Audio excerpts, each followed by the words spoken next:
Welcome to the second day of Venture Summit of Emerging Market. This is Laura Lee from Future Hub, and I will be the host for this afternoon's session, Middle East and Africa session part. I'm glad to have all of you in this afternoon to stay with us to talk over the challenges and opportunities in Middle East and Africa during the pandemic period. It's acknowledged that in past several years, due to the large population, the growing mobile internet penetration, the growing purchasing power, African and Middle East has attracted a lot of attention both from venture capital as well as entrepreneurships. So this afternoon, we invited several speakers and panelists to share with us their perspective in a variety of sectors, including FinTech, content, eCommerce, and venture capital. To start with, let's welcome Mr. Hu, the co-founder of The Passage, which is also the host for the whole summit, to make an opening speech. Welcome, Mr. Hu. Hi, Laura. Thanks very much for your kind words. Hello, everyone. It's Jianlong from The Passage. Welcome to our Venture Summit of Emerging Market. In this session, we'll discuss the startup ecosystem in Africa and the Middle East. We have gathered some very prominent venturists and entrepreneurs from this region. I would like to thank for the support from our strategic partner, Future Hub, especially Vincent and Laura. You have done a great job. Without your support, we cannot make it happen. And also, I would like to take this advantage to give my thanks to our another strategic partner from Dubai. His name is Dubai Future Foundation. Thanks again. This is our first time to host the Venture Summit of Emerging Market. We're so grateful that we have got more than 5,000 people to register. And yesterday, our online audience from around the world has reached over 400,000. This number is really surprising and unbelievable. I think there's so many entrepreneurs are fascinated with the development, the digitalization development of Africa and the Middle East. We can continue to attract more attentions in this afternoon and also this evening. I will end up here, so I'll give time to Laura. Thanks again. Thanks, Mr. Hu, for the opening speech. Now we come to the keynote speech part.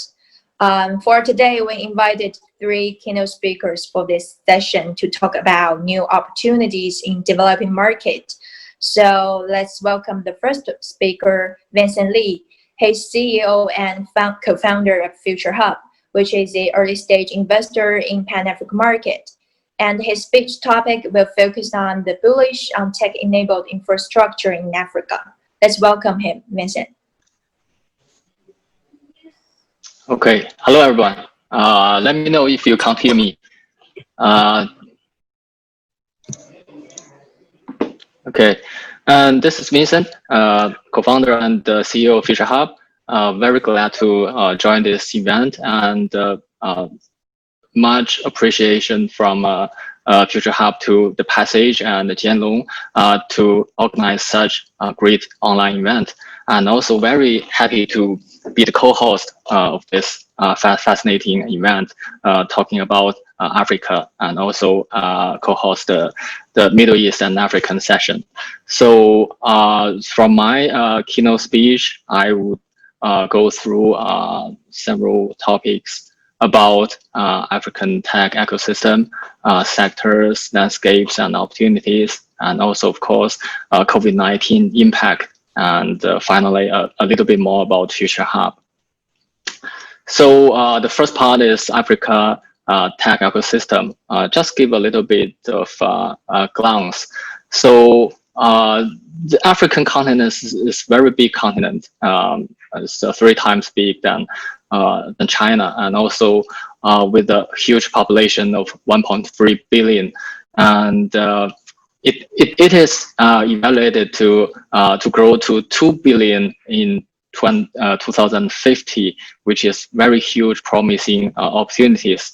And in terms of population age, the median age is 18.6 years old, which is very, very young. And more than 65% of the population is under 35 years old.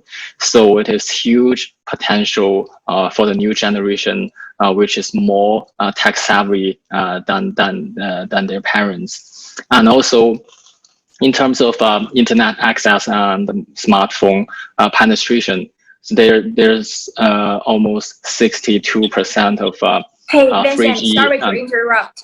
Maybe you could share your slide with us. Share your screen with us. Okay.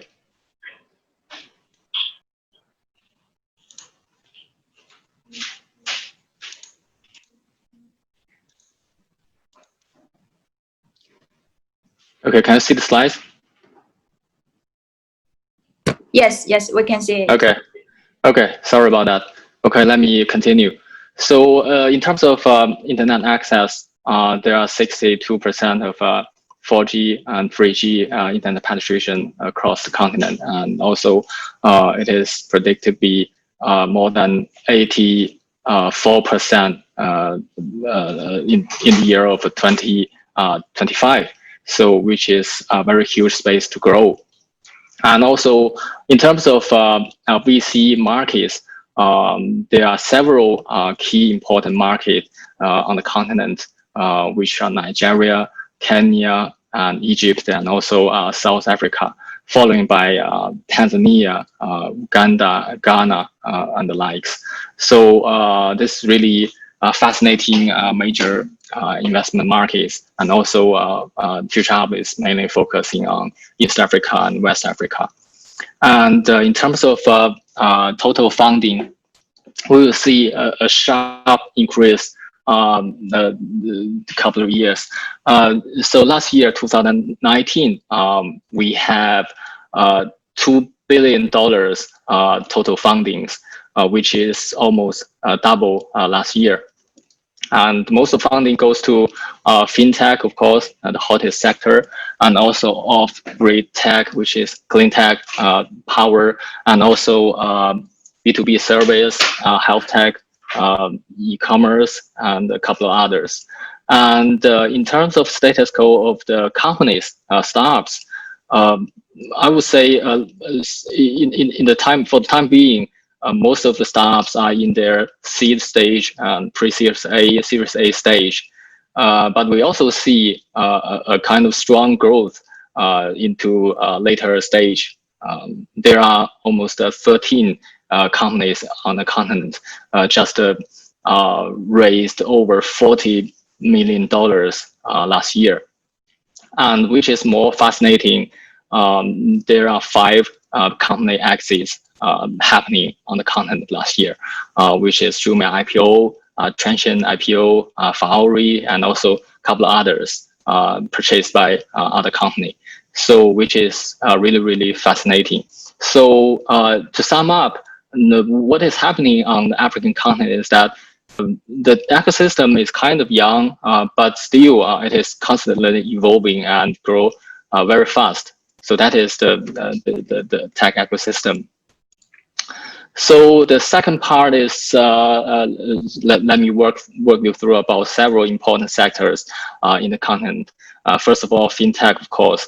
So in the FinTech sector, there's a lot of things happening in the continent.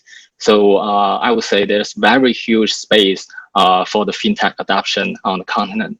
Starting with payments, the African continent has the most mobile money user around globe. So there are more than 46% global mobile money users are from Africa, and also 70% transactions from Africa. So there's very huge adoption, but still it is just the beginning. Apart from the major cities in the African countries like Lagos, like Kenya, Kampala, Nairobi, there's also very huge untapped market in tier 2 cities and in other areas of the countries. So in terms of location, we really see East Africa, especially Kenya, is really leading the game. So we see M-Pesa as mobile wallet service, and M-Pesa really have a very huge penetration, more than 90% penetration in Kenya. And also we see MTN, Airtel, their mobile money is also leading in the countries of Uganda, Rwanda, and Tanzania. And things a little bit different from East Africa in the West. In Nigeria, for example, the mobile money is quite, especially from telcos, is a little bit slow, and the banks and startups are really leading the game.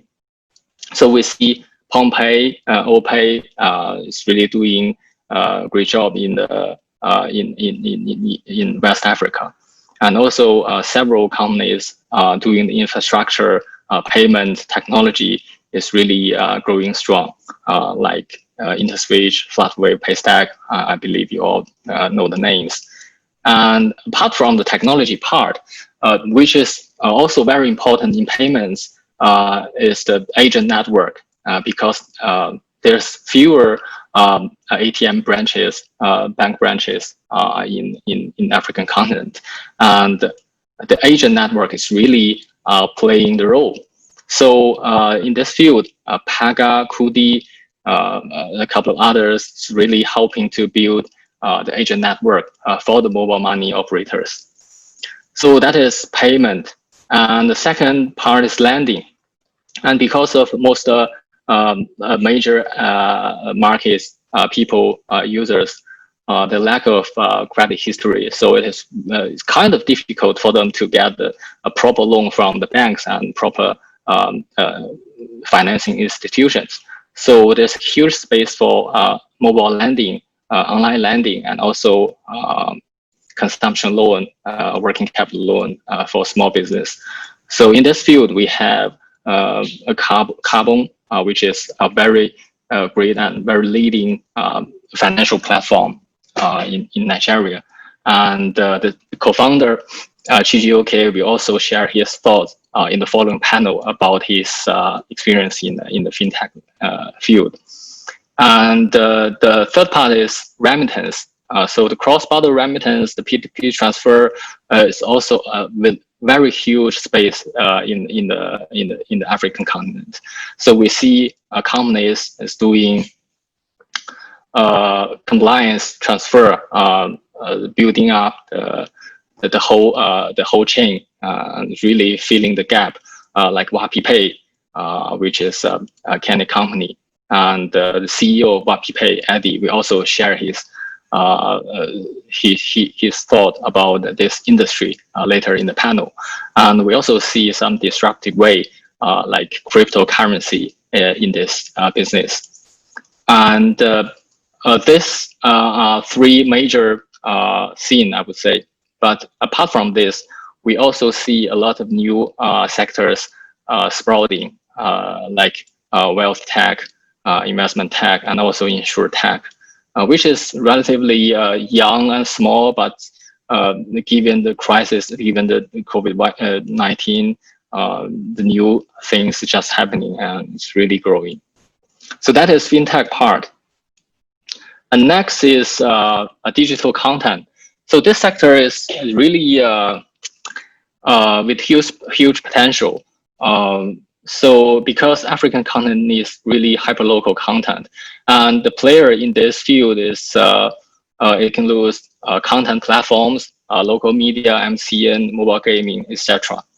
And in the content platforms, we see music platform very locally, and we also see short video platform, novel, and the news aggregator, and lots more players. So Boomplay is really doing good in this field, and they just have like 80 million users in the continent, and they're also growing very fast. And the local media part, African citizens and users really need hyperlocal media, which is a kind of scarce in the continent. And there's WeMedia, which is also a startup, a content startup, media startup, doing several verticals media in Kenya, including digital gadgets, lifestyle, technology, and so on. So later, Rish, the CEO of WeMedia, is also we also share his thought on the panel, on the following panel. And in terms of monetization, there are several ways of monetization, like advertising, like subscription. But one of them is through MCN.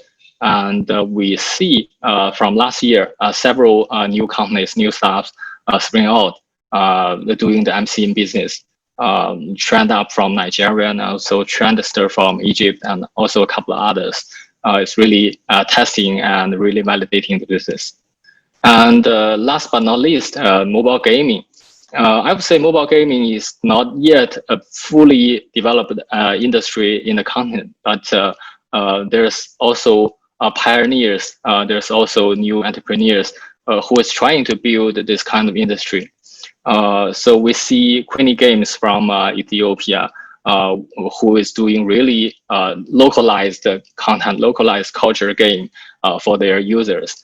And we also see Carry First, which is the first, arguably the first game developer and publisher who is developing and distributing good quality games across different parts of the continent. And the CEO of Carry First will also share how they do it in the later panels. The next sector is e-commerce, which is gaining a lot of traction and a lot of attention currently. So e-commerce is a sector that is long been, I would say, overlooked in the continent. Nonetheless, we have a lot of players, horizontal platforms, and marketplaces classifies in the continent for a long time. For example, Jumia, as everyone knows, Konga is sold to other companies. And also we have international players like Kilimo, Kiku, who is really utilizing and leveraging the international supply chain.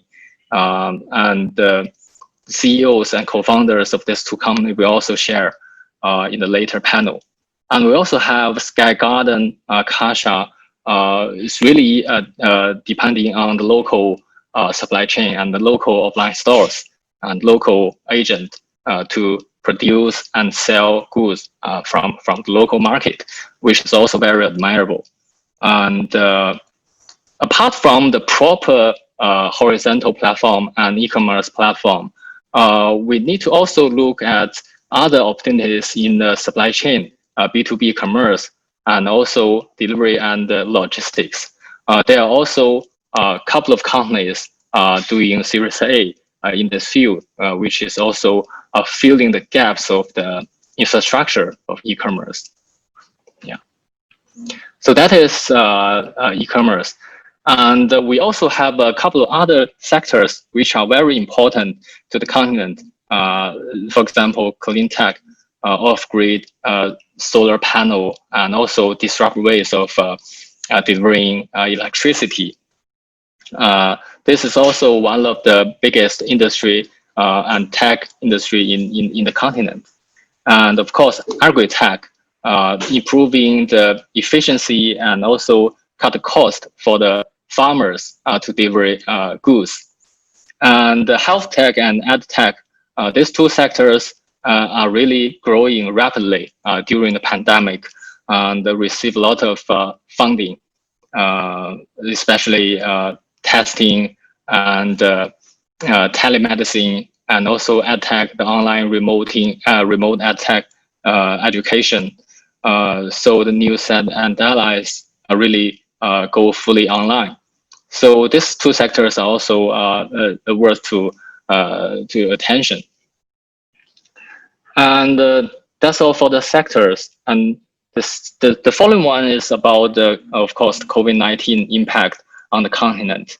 So so far, there are like 500,000 confirmed cases across the whole African continent, and from the picture from WHO, it seems that the continent, the color is a little bit lighter than other more serious, more severe region.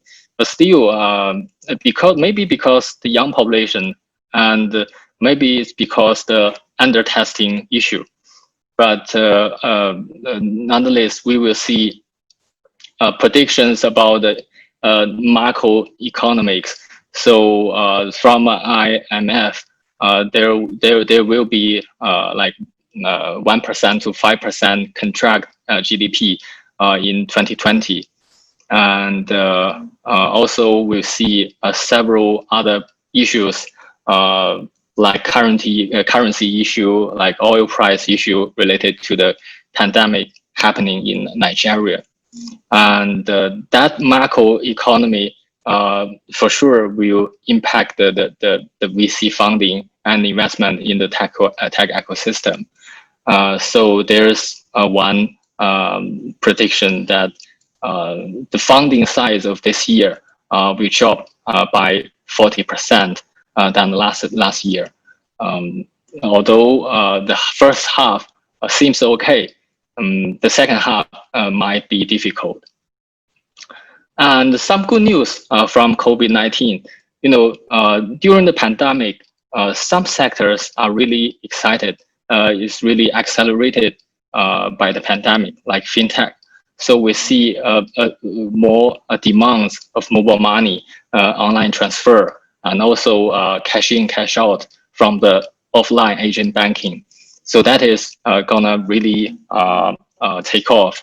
And also we see people really need to deal with the currency issue, and lots of people just to find new ways of investing through the wealth tech products. And the second is the online content. Of course, during the lockdown, a lot of people cannot move, and the social media is really active.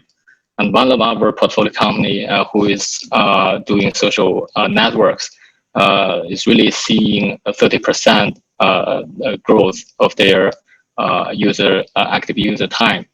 And also gaming, our portfolio company is really having good time, really having a bittersweet time to develop games for people and for the increasing demand. And also e-learning. There's a famous ad tech company in Nigeria who is spiking like 300% user growth. And for sure, e-commerce, we will see a huge demand increase in e-commerce, whether it is horizontal platform or vertical platforms. And there's also a lot of demanding from grocery and food because of the lockdown. And also new services are being rolled out from Paystack, from Southwave, who's targeting the online merchants to receive payment, which is also very good sign of this industry. Yeah. And finally, I would like to talk about Future Hub. So for the Future Hub, we are kind of a tech incubator and also investment company who is really focusing on the African continent. So we provide capital from seed, pre-seed, and also pre-series A area. And we also provide mentorship, especially from China, from our know-how. So because we share the similar context in the developing countries, so we have the know-how of how to build a product for lower tier cities, and we also have the know-how of how to utilize tech servers under great constraints, and also growth with lower cost, and how to deal with investors, how to make them understand what is happening in Africa. So that is mentorship. And we also have the resources to back up our portfolio companies, like online traffic from Transsion, our strategic investors, and also offline stores, regional expansion, which is very useful for company that are entering their growth stage. And also, we try to build solid connections for the portfolio companies to our investor network in China, and also business partner network in China. So that is what we are trying to do. And especially during the pandemic and also post-COVID-19, this kind of job is really needed to really make the portfolio companies and also young staffs to survive and grow through the pandemic. Yeah. So I will leave more time to later speakers covering Middle East and also later panels. Yeah. So turn over to Laura. Thanks, Vincent, for all the sharing about the landscape of different players in the ecosystem. Now we move directly to next speaker, Xingyue Xu. She is CEO of OneMina, and she has fruitful experience, worked for Meituan and Ctrip. She got a fruitful experience in user growth in the field of social products. Let's welcome Xingyue. Hi, Xingyue. Are you online right now? Hi. Yes. Yes. Yes, sure. I have to set the next screen. Okay. Okay.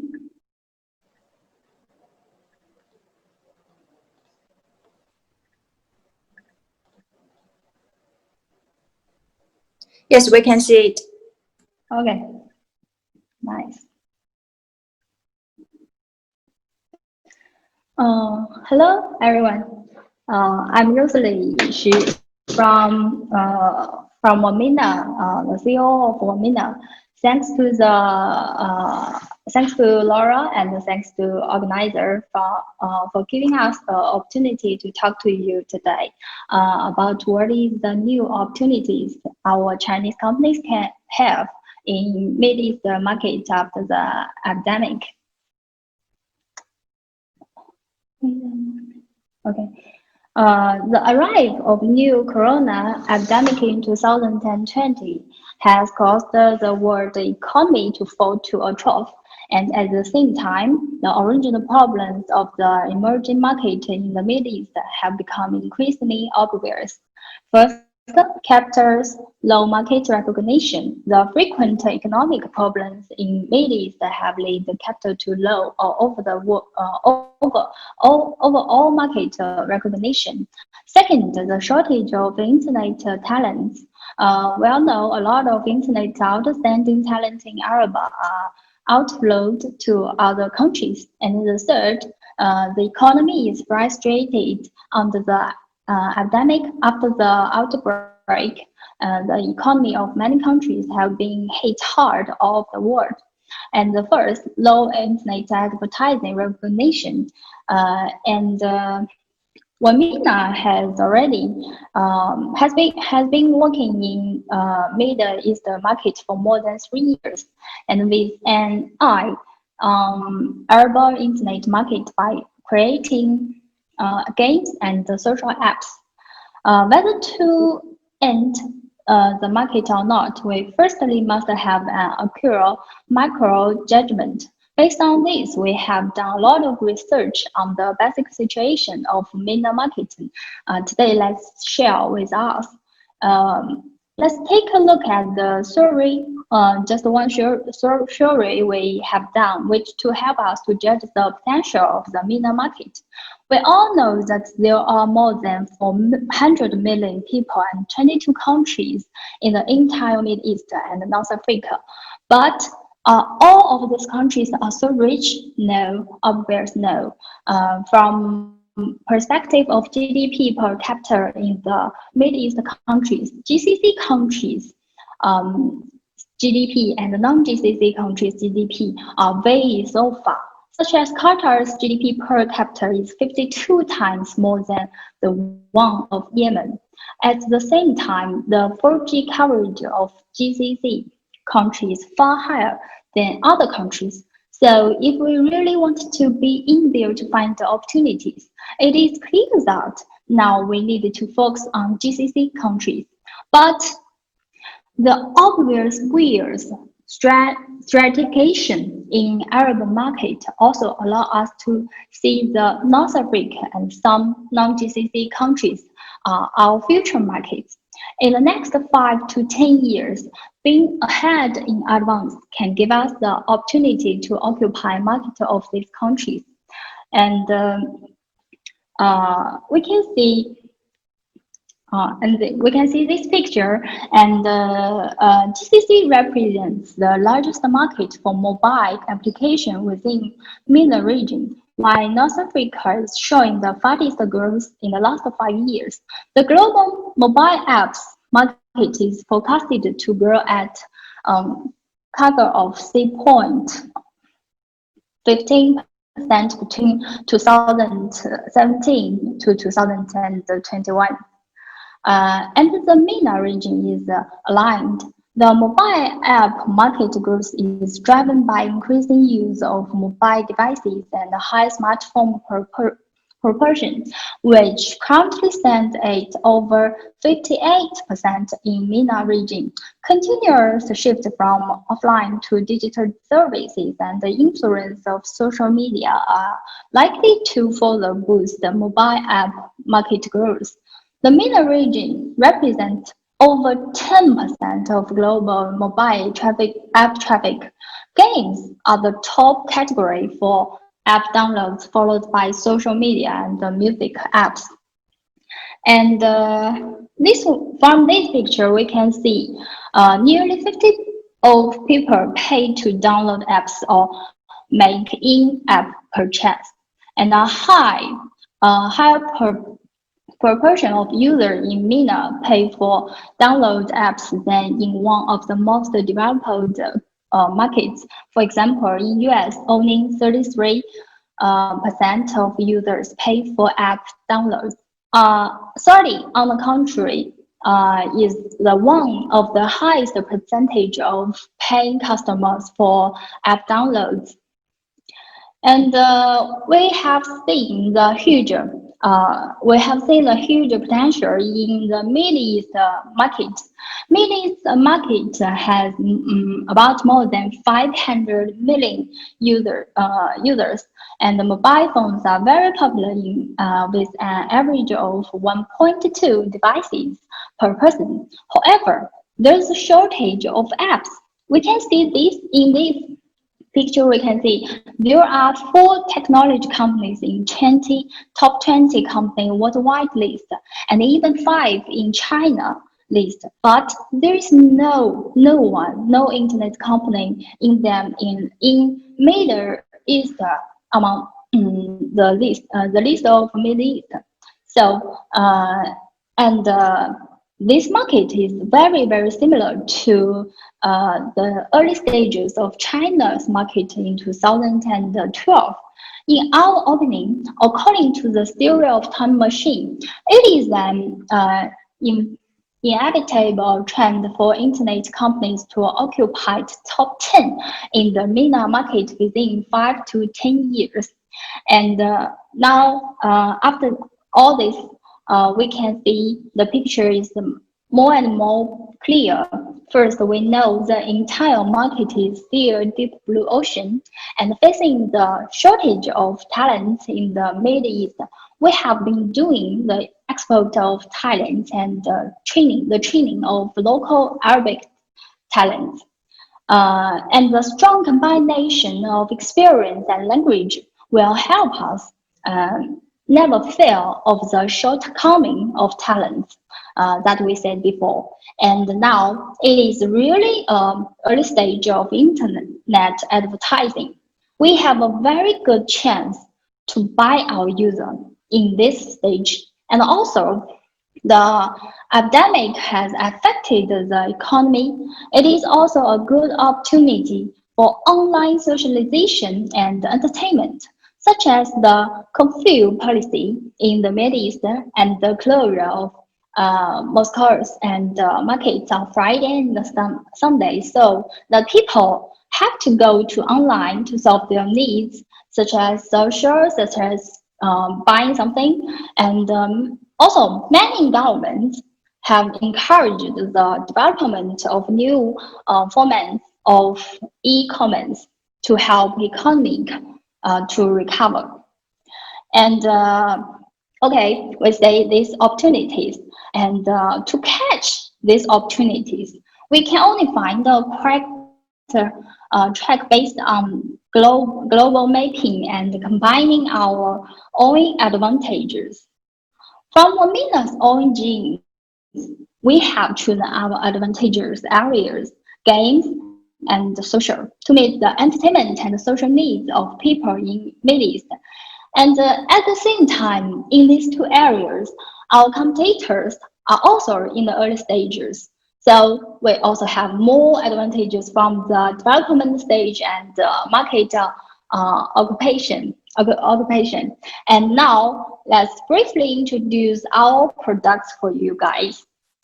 We have over 30 million people, Arabic speaking users, and records 300 million users logs every month. And in the future, we'll get the big data of users to intelligently recommend ads, products, or service for users. And the first product I introduced for you is Demon. Demon has a revenue of 300 million dollars for the 1 month, and it has been adjusted to be in line with Arab gaming habits. And the second product is Zen. Zen is a exclusive chat room apps for Arabs, and we always devote ourselves to provide best social and entertainment experience in Arab world. The third is Anvin. Anvin is a content recommendation product based on big data analysis and AI. And the first one is Tefla. Tefla Life is a large parenting community to help parents with infants aged 0 to 6. And the app has over 5 million users with 1 million active users every month. The last one is Haya. Haya is #1 women community app in Middle East market and gives women a new lifestyle. The app has also over 10 million users with 1.5 million active users every month. And based on our experience in these products, there is a very, very important point. At this stage, we need to make our product with a strong cash flow capacity, such as Demon. Let's introduce it. Demon is a tower defense and 3D cards mobile game. At present, there are more than 600,000 registered users, and the monthly income in May is 21 million RMB. Yes, and if you are interested, you can watch our videos. Okay, could you guys see? Wait a moment.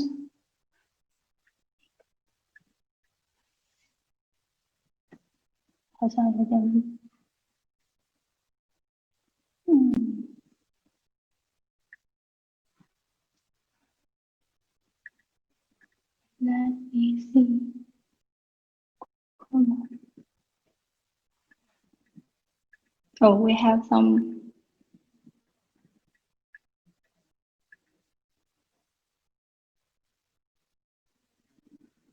Okay.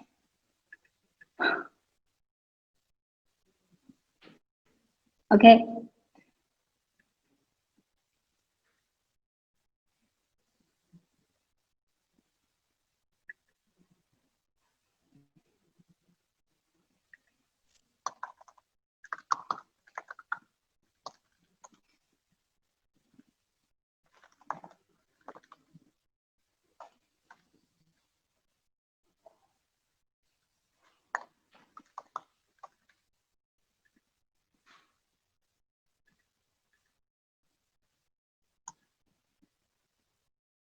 哦，好的，再放一点。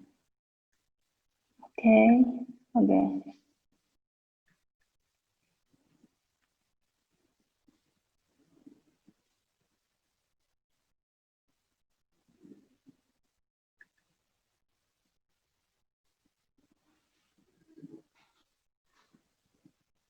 OK，OK，卡。OK，let's move on. The Polymath launched in the United States, Taiwan, and South Korea for testing and optimization in January. And in May, we started our globally campaigns. As of now, our global ROI has reached 105% on 30 days, and GCC region has outstanding performance, reaching 150% to 200%. It's amazing, and it's game. And our on the social road, we evaluated the current market environment and launched the voice chat room app Zen. The name of Arab language means superb. This product is aiming at MENA region only. Currently, there are 280,000 registered users, and the monthly income exceeds 1 million RMB. We have launched on January, and the advertising hasn't been increased yet. The ROI in MENA on the 30 days has reached 115% to 190%. The retention, and the retention of active users for the second day has also reached 52%. In summary, aiming on MENA market under the epidemic, there are both challenges, but I think the more is opportunities. And emerging markets need everyone to participate together for mutual benefit and winning results. One MENA will continue to explore on this path and to discover MENA region more and more. I'd like to thank everyone for your participation today. I hope that we will have the opportunity to meet together offline next time. Thank you for all of you. Thanks, Xingyue. Thanks for Xingyue's impressive insights for Middle East. So let's move to next speaker, Dr. Salman Jeffrey. He's Chief Business Development Officer of Dubai International Financial Center Authority. And let's welcome his speech on the future vision of FinTech in the Middle East and Africa. Welcome, Salman. Good morning, and thank you for this amazing opportunity to share some thoughts with you. It's a real pleasure to join the Venture Summit of Emerging Markets. Thank you to all participants and to distinguished speakers. What I'd like to do over the next maybe 15 minutes or so, not too long, is build on the themes that have been discussed here. The session name is obviously Middle East and Africa. And what I'd like to do is share a little bit of some views covering how Dubai's innovation and future of finance agenda fits into the larger regional context, both from a markets perspective and an innovation perspective. I will share my presentation with you shortly. Please bear with me. And I trust that the screen is up and running.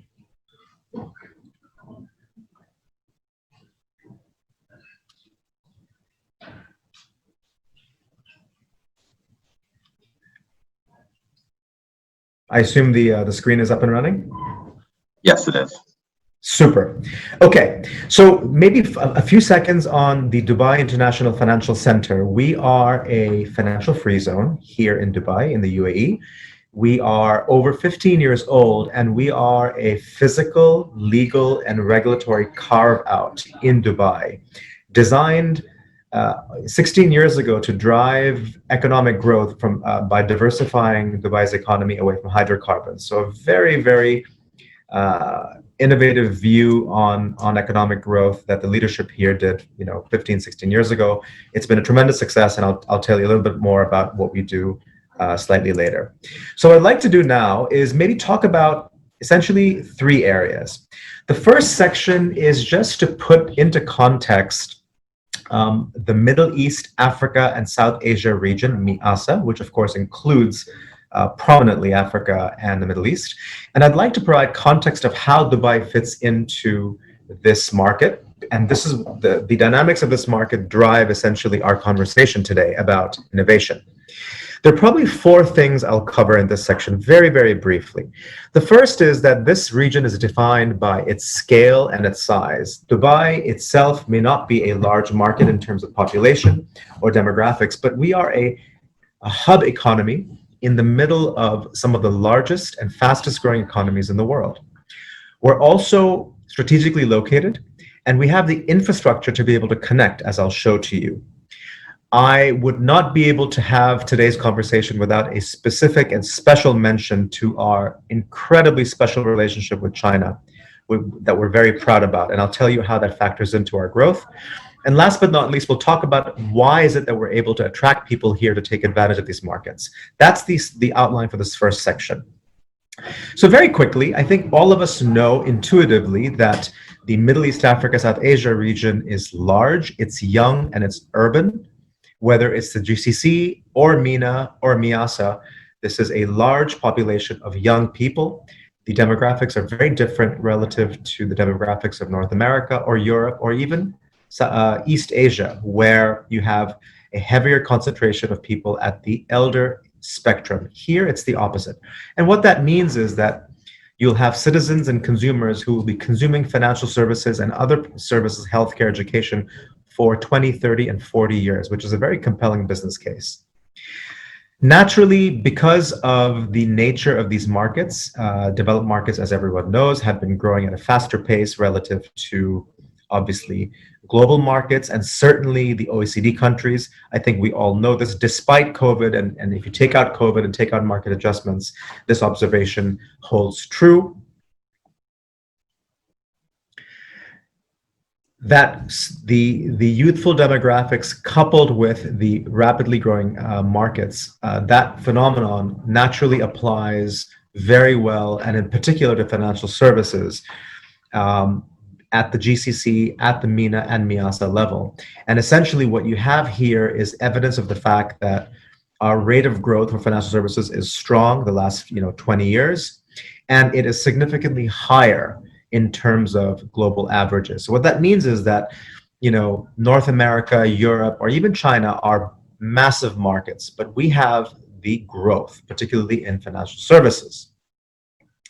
Now, all of these demographics would not be interesting if you didn't put the context of where we're at. We like to to talk about the advantage of being between time zones. Naturally, Dubai is between obviously major markets from a time zone perspective. And the DIFC itself, we believe that we are the largest and deepest market between London and Singapore. And we very much take advantage of it. And one of the things for those of you who have traveled through Dubai or in Dubai or from Dubai, you know that this connectivity between East and West, particularly into Asia, is significant. There are an incredibly large number of flights, and I've included Emirates and non-Emirates Airlines flights also. But this connectivity is incredible.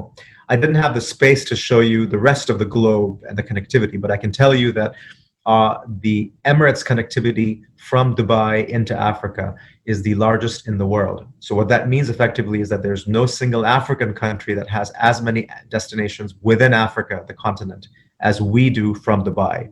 And so what we end up doing in Miasa is we're able to connect all of these markets that you see on the map right now to markets in the region and in Africa. And I think most of you have an intuitive sense of this fact. Let's talk a little bit about our special relationship with China. If we have these young growing demographics, and if you have all of this connectivity, this has resulted in significant trade. So two key messages here.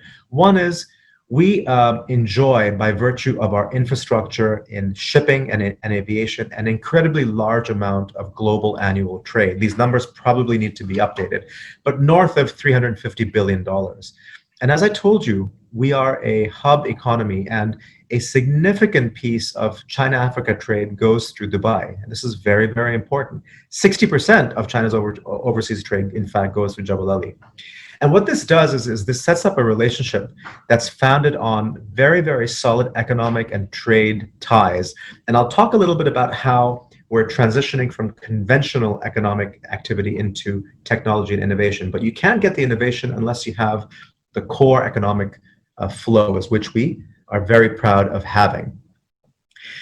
And as a result of this incredible trade exchange, the Chinese are very much part of our economic life, both at the Dubai level and at the DIFC level. There are over 200,000 Chinese in the UAE. Roughly 80 to 85% are in Dubai. Over 6,000 businesses in the UAE. Roughly 5,000 in Dubai. Our balance sheet of 170, 180 billion, almost 50 billion comes from, comes from our Chinese banks. We have the top banks in the world here from China, top firms. So that story has been very, very successful. And last but not least, we would not be able to make this a destination in between these markets unless Dubai and the UAE did a great job of becoming a great place to live.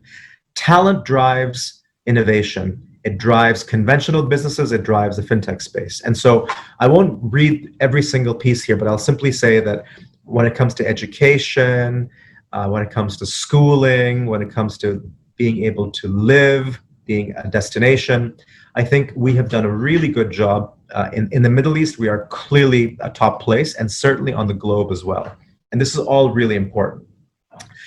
So if I summarize, I've given you a view of Miasa and how Dubai fits into Miasa by being a hub economy that attracts talent in the right way. We have great connectivity. We have great trade relationships, particularly with the East.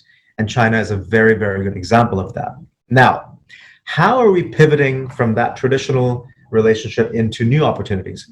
I think there are three important things that we should highlight here as we talk about it. I think the first one is to highlight how important it is that we've had government and leadership here that is very ambitious and that has a specific top-down innovation agenda. Dubai and certainly the UAE are places that have embraced technology and innovation as a means to drive economic growth. And this is very, very important.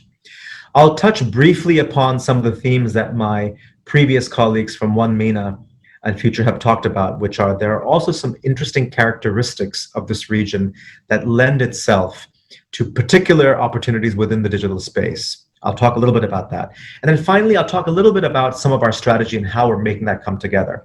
And the key message here, as you can see from this funny graphic that I've tried to draw, is that the digital opportunity is being compressed and accelerated because of COVID. I think this is something we all know. So to begin with, for those of you who know Dubai, I won't spend too much time on this. Our visionary leadership has helped Dubai transform to become a regional hub. And over the next 2 slides, this story tells the viewers a story of reinvention every 10 years. In the 70s, it was the Jebel Ali port. In the 80s, it was Emirates Airlines. In the 90s, at the end of the 90s, it was DIFC. In the 2000s, it was mega projects and tourism. And of course, now we've gotten into incubation, acceleration, and of course, the Expo 2020, which is going to be held next year. So this is really important in terms of context. But not just that. The government has specific services and a knowledge-driven agenda. And so much like other places that are innovation-driven, the UAE and certainly Dubai has broad ambitions to push the education agenda so that a lot of the gross domestic product, the GDP growth, comes from knowledge and services. Accordingly, significant investments are planned in sectors such as R&D and manufacturing, clean energy, even space. And the point is that we're looking ahead and looking at the future to drive our growth. And that's very important because it comes as a policy agenda from the top. Not surprisingly, when you have this kind of agenda from the top, the ambitions in digital are strong.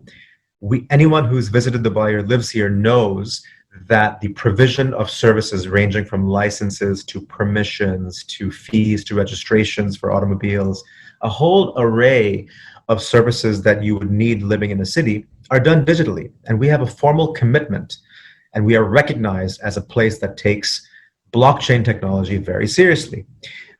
We are already paperless in the government sector, and we have an ambition to convert all government services to not only be paperless, but to be on the blockchain. The DIFC itself has several use cases, including the use of smart contracts for our DIFC courts. So we embrace that. Okay, quickly, we could spend a lot of time on this. I will skim through the next few slides because my colleagues have talked about it. Look, Dubai, UAE, GCC, MENA, MEASA, we all have to varying degrees certain interesting specific attributes when it comes to digital, right? In this region, smartphone usage is really high, and the percentage of people who are buying online, as has been made the case, continues to increase, which is great news. We also have a very unique characteristic here in our labor market. The GCC, including UAE and Dubai, are the sending ends of at least 3 to 5 of the world's largest remittance corridors, which means that we have large labor forces that send hard currency from Dubai into places like India, Pakistan, Philippines, Sri Lanka, Bangladesh. All of this, of course, means that there's a bonanza when it comes to what technology can do for payments. Not surprisingly, this is slide 17, because you have these opportunities and because you have a young mobile population interested in technology, FinTech and innovation continues to grow. The key message on this slide is that while external markets globally may be bigger, our markets are growing at a faster rate when it comes to investment into FinTech. The next slide here shows some data that we use from Magnet. I mean, essentially the number of deals, venture capital funding, both in terms of number of deals and the amount of dollars this is a GCC number only, continues to increase. So the money is following the talent. Not surprisingly, and this slide also needs to be updated, but we have now evidence of success.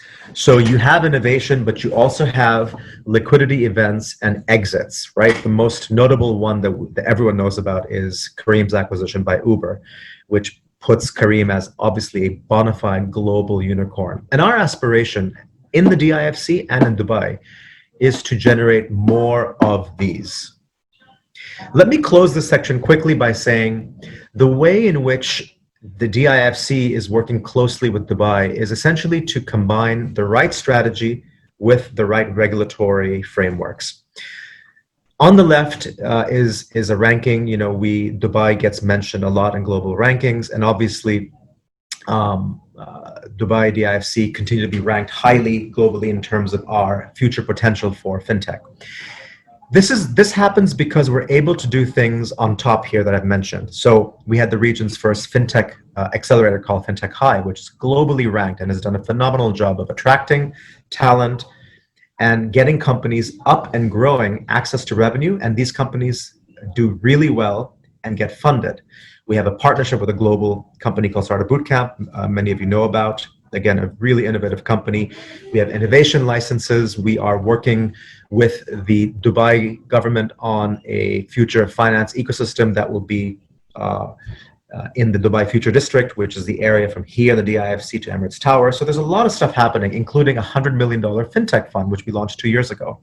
And I'm happy to say that we will be scaling that up to 300 million with multiple Dubai entities by the end of this year. But all of that happens only when you have the right regulations. Our regulator is the DFSA, and they were the first to put in crowdfunding regs into the region. We have a spectacular and the only comprehensive money services and payments regs in place today. There's tremendous interest from global and regional players here. Really, really well-structured regulations. And of course, we take cyber very, very seriously as well, because the more digital your economy is, the more susceptible you are to cyber risk. So really, all of this is coming together as we define the ambition, not just for FinTech, not just to digitize the economies, but to drive the future of finance from the DIFC here in Dubai. Let me conclude with a few observations to put this all together. A few thoughts. Our success as a financial center in traditional financial services relied on our ability to cluster and create scale in traditional financial services. We've done that. Our aspiration is to do the same in innovation. We have ideas on scale, and we are doing this because we want to drive the next wave of job creation and economic growth in Dubai. So let me recap.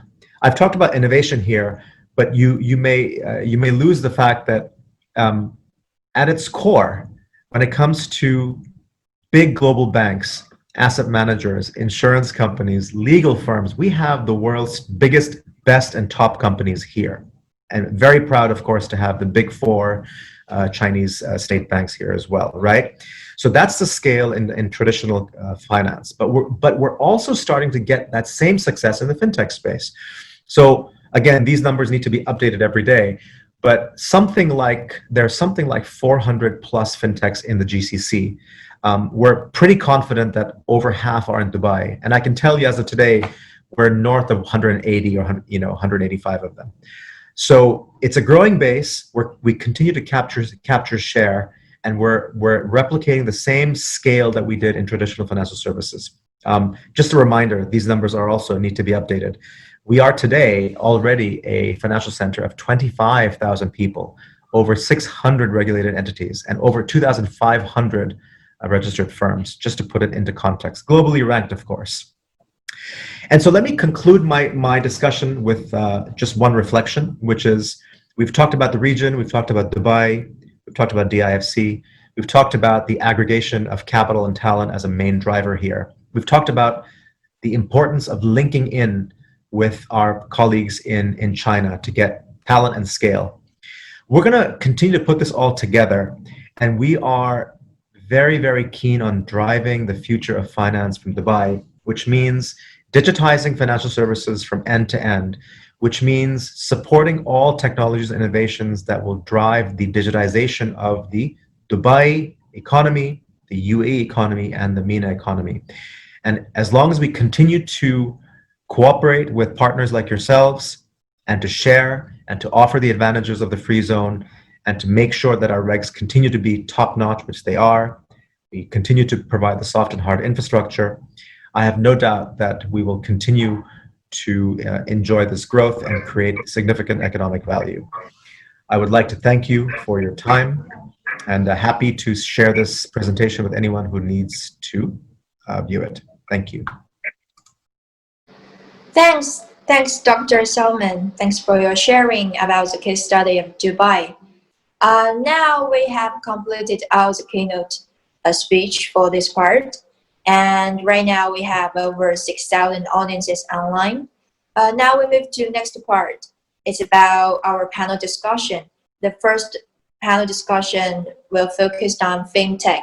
So we invited about 5 guests, including the moderator, CEO and co-founder of WapiPay, Eddie Nishu, co-founder of Carbon, Chijok Dozi, CEO of AppLink, Hardy Guo, Managing Director of Africa at One Point Group, Theory Lacrosse, co-founder and CEO of Mina Mobile, Eric Wan, to join this panel to discuss the FinTech sector on the next phase of Middle East and Africa. Let's welcome them. And I will leave the time to you guys to liaise on your own. All right. Thank you, Laura. Thank you to all the panelists who have managed to join today. I think I can see all the panelists for this particular discussion have joined in. Thank you all. I want to thank Laura and Vincent and Future Hub for this opportunity and this discussion. And organizing this venture summit of emerging markets, and specifically speaking an opportunity to speak about FinTech and FinTech in Africa, more so FinTech in Africa. In this moderation session, I'll introduce my panelists. I'll give a quick brief of who they are. And then I will fire to them a few questions. And we hope we get as much information about FinTech in Africa and FinTech in general from them and from their experiences and what they're doing in Africa. I want to appreciate the previous presentation by Dr. Jeffrey. I think I won't belabor the point on the opportunities around FinTech, especially in Africa. But one key and major thing to note is one of the fastest growing innovation through technology in Africa has been in financial technology or FinTech, and more so around mobile money. And it's a pretty decent coincidence. The lack of access to financial services in Africa, combining with the high penetration of mobile phones, or the growing penetration in access to a mobile phone, combining together to offer one of the biggest innovations globally, which is mobile money, and we can attest to the successes across regions and different countries in Africa, and more so especially in Nairobi, Kenya, where I am today. Allow me to introduce myself first. My name is Eddie Ndishu. I am the co-founder and CEO of WapiPay. WapiPay is a 1-year-old startup in FinTech, and looking and focusing on transforming African suppliers into Asian merchants and making Asian suppliers into African merchants. What do I mean by this? We simply want to do this by offering a very convenient and easy way to make a payment between Africa and China, and between Asia and Africa. Today, not to belabor the point, according to the Ministry of Commerce and People's Republic of China, the Africa imports from China are currently valued at $104 billion US. And Africa small and medium enterprises, SMEs, source up to 50% of their goods from China. We see in the past 10 to 15 years, significant dependency for goods and services between Africa and China. And what we do at WapiPay is transform the narrative from remittances to global payments. And the unfortunate thing is, when you look at the definition of remittances, it has been for Africa largely about sending money home. If you look at the Canada, US, Europe corridor, it has largely been inbound transactions coming into Africa, value coming into Africa. But for WapiPay, and what we see is the growing need or the growing relationship between Africa and China, and the outbound flows of payments and the need for payments that are valued at 104 billion as of last year, 2019, and the need for the trade and the activity around trade between the two corridors.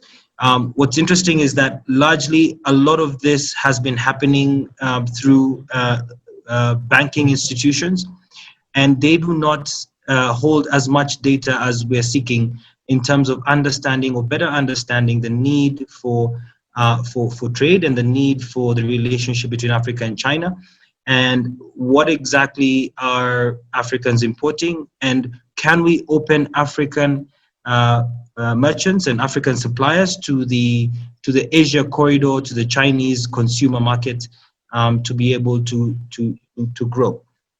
So I'll quickly introduce my panelists. We have Chioke Dozie, the co-founder of Carbon. He's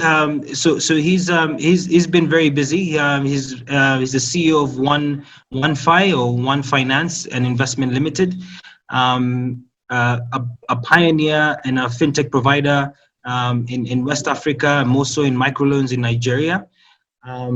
Previously worked for IFC and has an MBA from Harvard Business School and a master's in risk management from the University of Reading.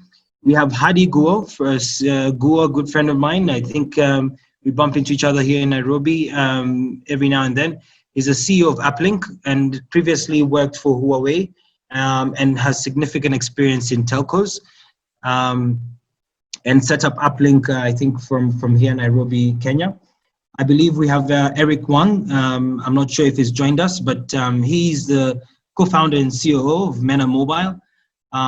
Graduated from the UK Newcastle Business School.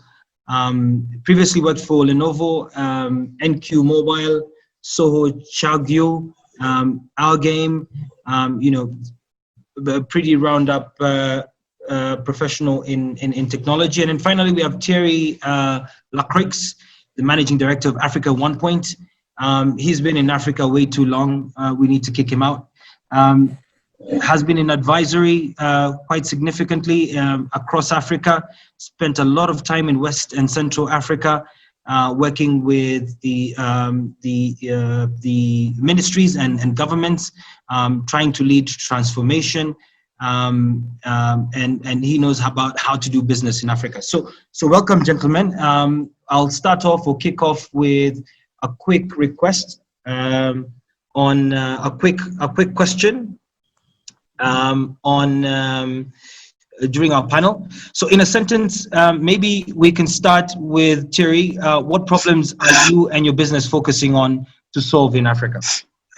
Thank you, Eddie. And I'll try to stick around a little more regarding my engagement regarding Africa. But I'm actually based in Paris, in France, which is still a major hub actually regarding Africa, especially Francophone Africa. And hopefully in the near future on a more Pan-African level. Anyway, so One Point is a global consultancy firm, and with one key challenge that we're trying to focus on is transformation. You talked about it, Eddie. I think we've talked about it a lot already, but transformation is key. The way we see it is transformation beyond the obvious, which is our signature. And it's what I mean by that is by creating new ways of working, new spaces, and innovative economic models through our clients, both public and private sector in Africa, mainly through technology and digitalization. And in this time that we've seen, it's even more crucial to bring back digital and technology sovereignty to the benefit of the African continent. So I'll stop here. You asked for one sentence, and we'll have more further discussions. Thank you, Eddie. Thank you, Thierry. Over to Hadi Guo. In one sentence, what problems are you or your business focusing on to solve in Africa?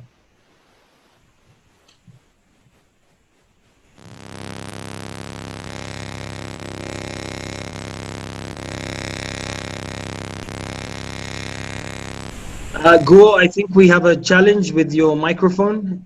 We can't hear you. Hello, can you hear me? Yes, we can now. Okay. Let me change the voice. Wait a moment. Okay. Okay. So hello everyone. My name is Hadi from Uplink. I'm very happy to join this meeting with all of you today. Our company have started mobile car loan business in Africa for half a year. There are still many challenges and problems we are meeting right now. But today, I only want to share the top two challenges what we have. Okay. So the first one is about how to quickly learn and understand the agriculture. As we know, if we want to build a great local brand that people trust, design a nice product that people like, and manage a local team with the high working efficiency under the right way, we really need to understand the local culture deeply. Yeah. But as a foreigner, we need to have our time, our way to learn how to get this local culture. Yeah. So I think this is the first one. Is challenging for us. Yeah. And the second one is about how to get the correct news on the policy from the local regulators in time. We are doing mobile car loan business in Africa. Fully understand and follow the policy from the local regulators in time, which is the most important thing for us. Without getting the news on the policy in time, maybe we will meet bigger problems or trouble on the business. So I mean the local regulator is not only including, for example, like a central bank, but also it means like a tax officer, human office created for a company also. Yeah. For example, if our policy comes out from central bank, consider the impact of people's work and life from a disease. Within 3 months, people no need to pay back their money, the loan to the bank or fintech company. If we can get this news in time, then we have time and we can do some business adjustment as soon as possible on the right way. So in different African countries, how to get, as a foreigner, how to get the correct local process or networks in order to get the correct news on the policy from the local regulators in time. It becomes very important and challenging for us. Yes, especially this year, the special time. Thank you, Go. That's really well summarized, and thank you for introducing Uplink. I think over to Mr. Wang, Eric Wang. Just very briefly introduce yourself, and in a sentence, with Mena Mobile, what problems are you and your business focusing on to solve in Africa? All right, thanks, Eddie. All right, so ladies and gentlemen,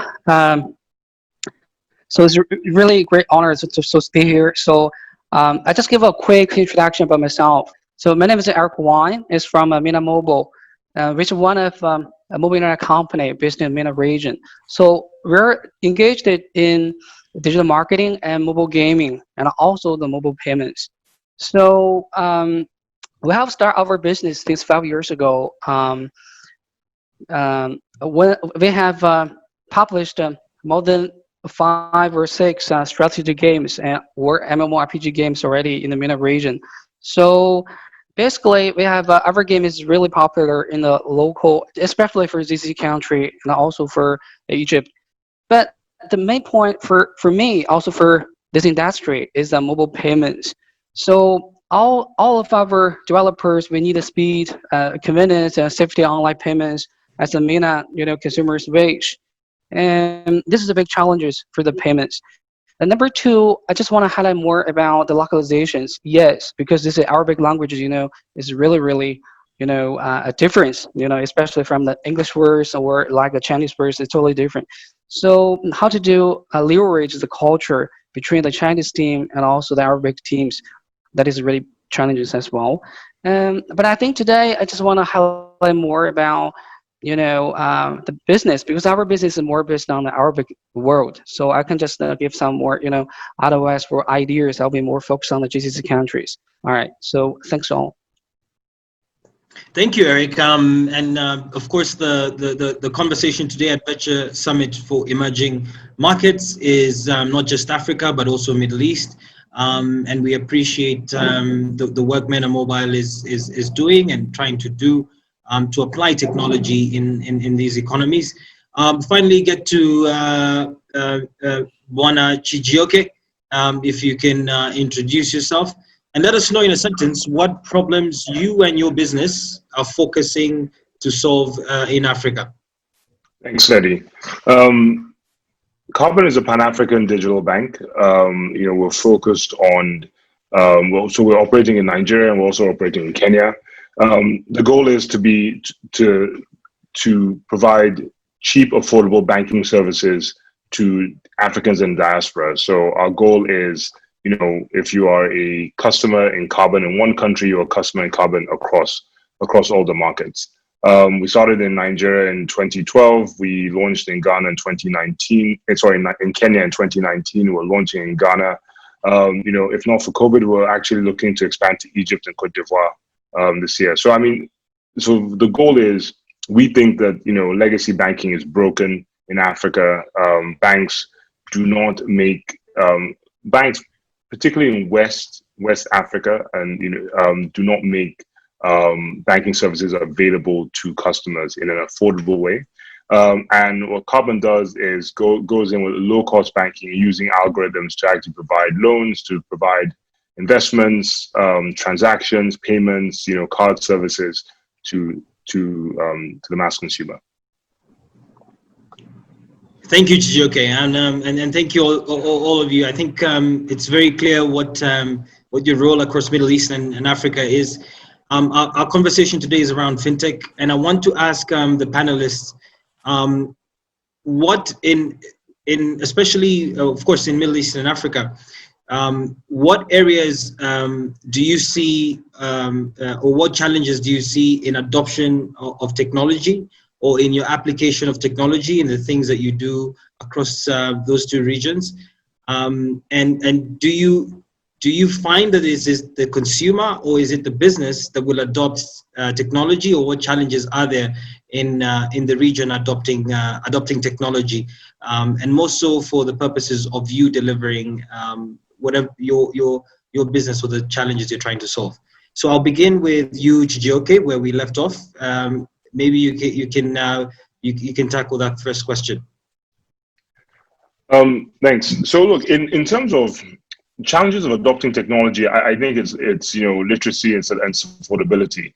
In certain markets that we operate in, a smartphone is still out of the reach of a lot of consumers. And if you look at a lot of fintech and tech products, they require consumers to have a smartphone. But I think with recent entrance into the African smartphone market, the likes of Techno that are trailblazing across Africa and bringing the cost of technology down, I think we were seeing more adoption of an embracing of technology. I'll say one thing. When we started, Carbon's platform is only available on either an Android or an iOS. And when we started, people felt that, well, how can you make this product available on an Android smartphone? The bulk of the consumers use feature phones. But when you're giving the customer something they've never had, they're prepared to do something they've never done before.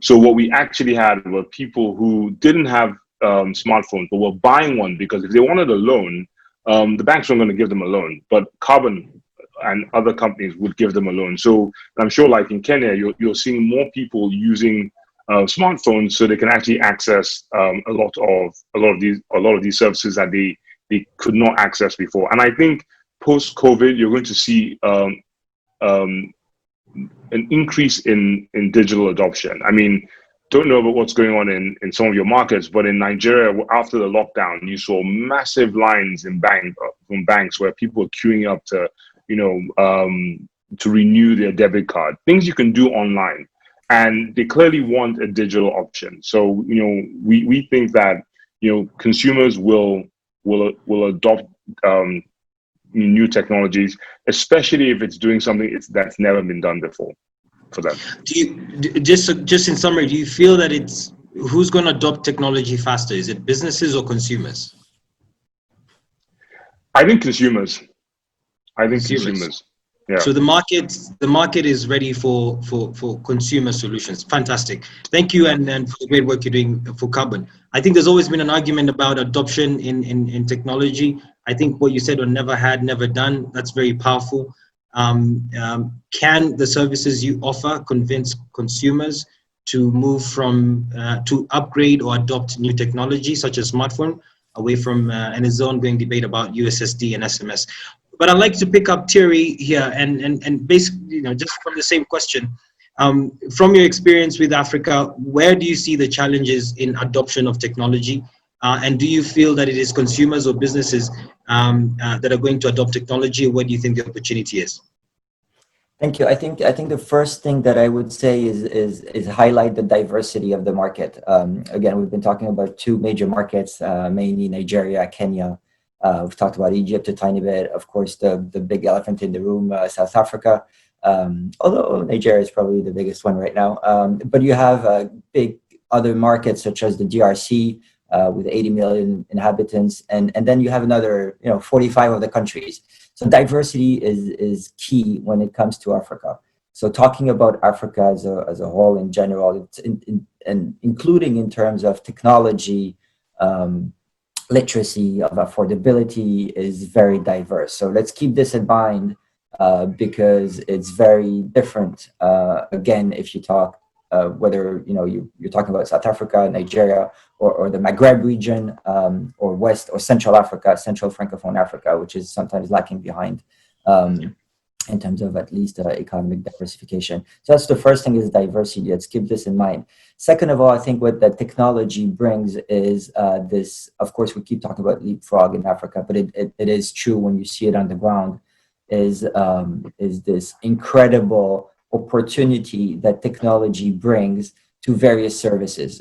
We talk about FinTech right now. We talk mostly about payment, remittances, financial inclusion, but it brings way more than this. This is why my ambition is to also focus at one point on corporate transformation, because I think, and this is answering your second question, is actually consumers, I think, are ready or have already tackled the technology challenge. And it is actually now the business challenge to incorporate technology, to have CTOs and on their board, which is still pretty rare, especially in Francophone Africa, to tackle these new challenges, these new opportunities. The second thing that we're looking at, we call it wise cities and places. You call it smart cities if you want to. But so technology brings it through payment, through financial inclusion. It also brings new urbanization opportunities. And finally, when you look at the public sector, and we're trying to focus on this also, is bringing in new services, digital services, to the benefit of the population. We're currently, for example, working in Abidjan on the cadastre, so the registry, land registry, through digitalization, to leapfrog and to enable, and it has impact not just on financial inclusion, but it has an impact on taxes, it has an impact on customs, it has an impact on international investment into Abidjan for this specific case.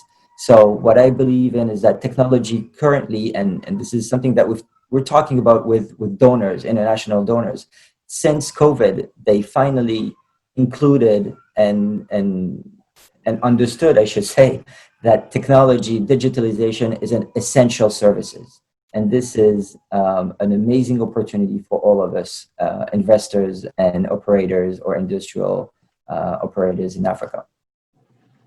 Thank you, Thierry. I think that's very well summarized. I'll jump to Mr. Wang, Eric Wang. Just around the same question around adoption in technology, as you've seen in the Middle East, and more so, is it consumers or businesses adopting technology? I don't know if you offer any of your services on USSD or on SMS in the Middle East, and where do you see the opportunities and challenges for adoption in technology? All right, basically, based on our business, MENA Mobile, so we have a two-line business line. First one is 2B business. personal, another one is 2C consumer business. So from my perspective, so for this region, their infrastructure for technology is really well. Like, a smart device, like transmission on the speed of internet, everything's be shining. But the only thing that we need to do focus on is the contents, especially for the pen entertainment contents. Let's talk about the middle market. Let's talk about the banking. From my experience in this region, there's no shortage of banking and finance services. There are thousands of banks. Even for Dubai, there are approximately to the 50 banks, like international banks or local banks. But they're, how to say, almost every country and entire finance industry have undergone major IT technology changes to providing convenience finance service for the user. But however, there's a large number of non-banking users in this region. Like financial policies here is not, inclusive financial policy adapting like in China. So a large number of users cannot join the very creative finance services in this region. So like, especially for the young generations, they don't like a more how to say conservative and no creative services for financial institution now. So in contrast, the fintech companies which can enter to the needs of users and meet the expectations of consumers. And from the business perspective, for our business, previously we do the gaming, but now we're more focused on the online, the e-commerce.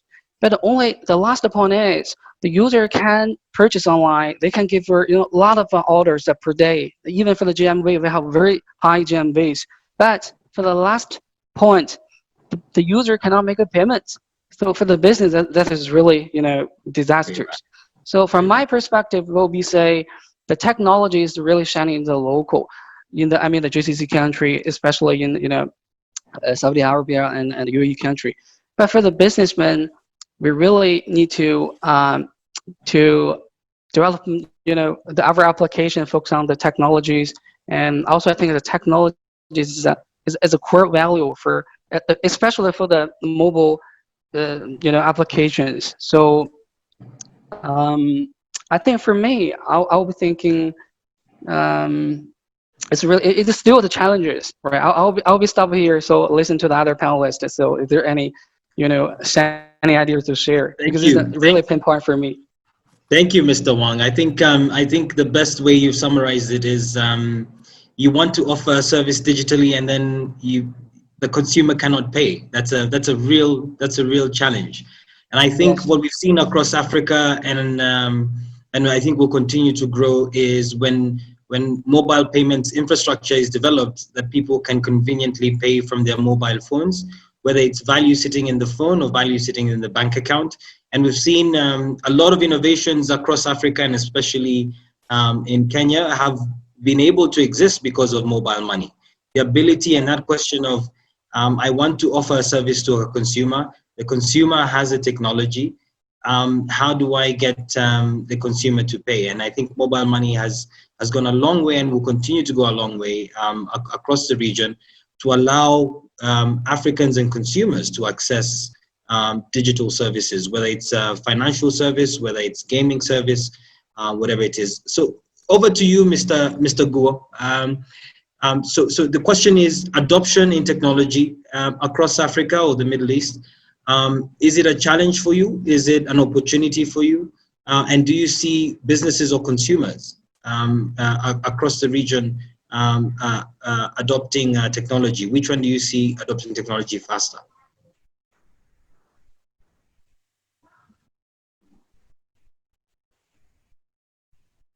Sorry, Mr. Go, we can't hear you. Oh, sorry. We can see your lips moving. We can see your lips moving, but we can't hear you. Okay, there you are. Oh, okay, sorry. Yeah. So technology is one of the core drivers of business innovation and development. I think without our technology support, business cannot provide a good service to customer. So for example, in Kenya market, I think because of Kenya M-Pesa, Safaricom M-Pesa excellent technology, so people can enjoy the use of some online financial service, such as the money transfer, loans, and deposit. The advantage of technology are safe, real-time, and the simple operation. Regarding the cash loan business, there is also a technology called fast regulation. It can make the loan business operation more safe. And even for our loan business, we also have another technology under AI risk analysis. Yes, because of this technology, so we give the loans to the users, and we can get back the loans on time. So all of this, I think, should be contributed by the technology. Yeah, I think. Fantastic, panelists. So the next question is really around the big challenge the world is going through, the pandemic. The reason why we're all having this conversation, not sitting on the same on the same pedestal or in the same room. Given the pandemic and given of course the conversation today is largely Africa and Asia, Africa and China. Do you feel that the pandemic has been a threat to globalization, and how can technology, in your opinion, accelerate, if not support, the participation of Middle East and Africa in participating in globalization? So I'll begin with you, Terry, with that question. Thank you. Yeah, I think it's been an incredible opportunity. However, with very strong ifs. It's an incredible opportunity for Africa to rethink its economic model.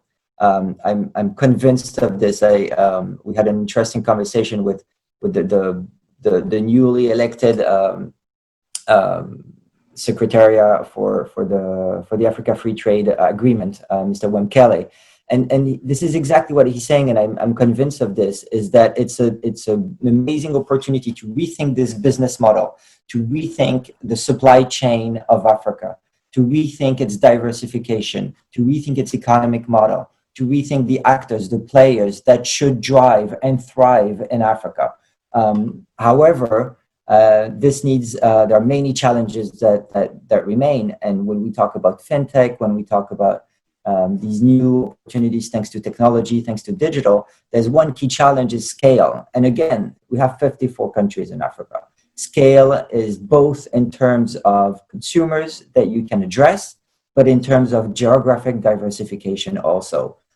As you know, you're sitting in Nairobi or in Nigeria right now. I'm not sure you're even looking at, whether it's Morocco, whether it's Benin, whether it's Zambia, whether it's Kenya, or just various countries. So scale is one key issue that we still have to address. And when it comes to diversification, especially geographic diversifications, then you have to handle other issues such as regulation, such as trade, such as free trade zones, economic zones that needs to be more on a regional basis. Another key challenge that I see, and we've touched point on it a little bit, is that, and this is what Carbon is doing, and it's very interesting, is that it's targeted not only to the well-offs, making sure that you address the SMEs, make sure you address the women, make sure you address the young people in Africa that are not necessarily financially included today in all these new opportunities, in all these new technologies that are brought in the various industries across Africa.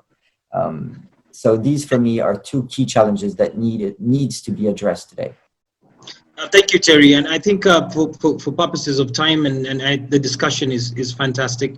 I want to jump for the rest of the panelists into the next question, which is really around investment and incubation. We know, thanks to one of our sponsors, Future Hub, for the Venture Summit of emerging markets. This is a key area that they focus on, especially in Africa. Where do you, in your opinion, feel, and I'll start with Chijioke, where do you feel the participation of investment and incubation is in supporting whether it's startups or upstarts to use technology to start transforming the lives of Africans? So from where I sit, look, I see a lot of incubation in lots of African markets. You know, we operate and we visit Rwanda, Kenya, Nigeria. You know, I think, you know, I don't know whether it's controversial. I think there's too much focus on incubation and not a lot on investment. You know, there's so much of these, you know, small isn't necessarily good, and we keep on, you know, everyone wants to be helpful, so let's do an accelerator, let's do an incubation. You know, where are the big companies, big tech companies in Africa? You know, there's not that many, simply because, you know, because everyone just thinks small is good and they just want to incubate, you know, small companies. And, you know, we release our annual reports every year. And we did that because we wanted to, one, you know, transparency is key for us, but it's also to show the world that, you know, you can build African companies of scale here that is comparable to the world. So, you know, one example I love to use is, you know, if you look at the challenger bank in the UK, Monzo's had like $400 million worth of, you know, investments. Carbon's revenues are more than Monzo's, and we've had a fraction of the cost. I think we've had $15 million worth of investment in 8 years. Monzo's had $400 million in 2 years, and yet the revenues are less than $10 million. Ours is 17. So it's, you know, for us, I think investors need, you know, they don't need to, but I think that one, Africa, MENA have the companies and the talent to actually generate, you know, outsized returns. And I think the problem with incubation is not always the answer. It's don't get me wrong, it's helpful, but it's not that shouldn't be the end of it. You know, where are the bigger African companies that should scale across countries and maybe across continents? So for me, less incubation, more investments in you know, yeah. I think you and I can resonate on that, because, you know, we're trying even ourselves at What We Pay, I'm sure, at Carbon, to raise investment, going past pre-series into Series A. When do we get to see an African startup raise $100 million in Series A? You know, and that's the conversation. I agree with you. More investment. You know, of course, we need incubation, but I think we have significant talent and skills within the continent and the region to be able to build those large businesses can return value for investors. Hadi Good, are you for investment or incubation? Do you need investment or do you need incubation? We can't hear you, Go. Sorry. Yeah, I mean, I need the investment. Yes, it's more is better.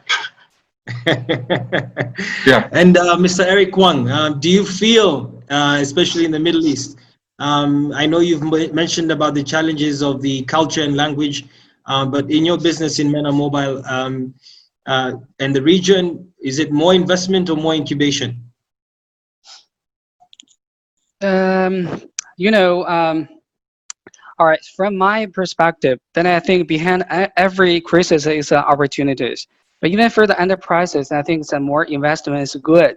But, you know, in this time, the investors not be more, you know, dispassionate about the development of industry or profit model. So I think the entrepreneurs should be very clearly about your advantages and how to do the business, not only focus on investment. And maybe there's something more opportunities, you know, bigger than the investment. For example, like our business, we're doing the mobile games, e-commerce. So from my understanding, I just want to getting more, you know, I need chance to getting the users' behaviors and getting the local partners will be much better than getting, you know, big investment as well, because we already make profit as we're doing the, you know, mobile internet industry. But I think in this time, for every entrepreneurs will be save money, reduce business, and maintain a healthy cash flow, and from the operations. So even at least until the new investment can come in, right? So for my point is, I'll be more focused on the resources to do, you know, the combinations where leverage, you know, the resources better to, you know, development from our own business. So maybe even then getting an investment. This is my perspective. Thank you, Mr. Wang. I think I want to ask the final question. I can see Laura pinging me. We've run out of time, but just on the conversation around investment, and I'll begin with you, Terry. Do you feel within the continent, within the region, given the maturity of our capital markets, would you put your own money into a startup or into a business that has the potential to use technology to transform lives and to grow significantly? Do you feel in that conversation of investment that investment can come from Africa and not from, of course, the San Francisco or Asia or China? I don't really care where it comes from because you guys need investment. So that's the main point. But yes, I believe that the trend is and should be to increase African investments into the African continent for sure. And there are amazing venture capitalists, private equity funds. I know in the next session you have African Invest, which is one of the top private equity fund investing across Africa and not just in Francophone Africa. And it's 100% African company or business or private equity fund. So yes, it is definitely something that we should highlight, that we should increase, that we should fathom. Is this investment in Africa from Africa? Oh, fantastic. And Hadigo, do you feel that you can raise money for your business here in Africa from Africans? Sorry, we can't hear you, Guo.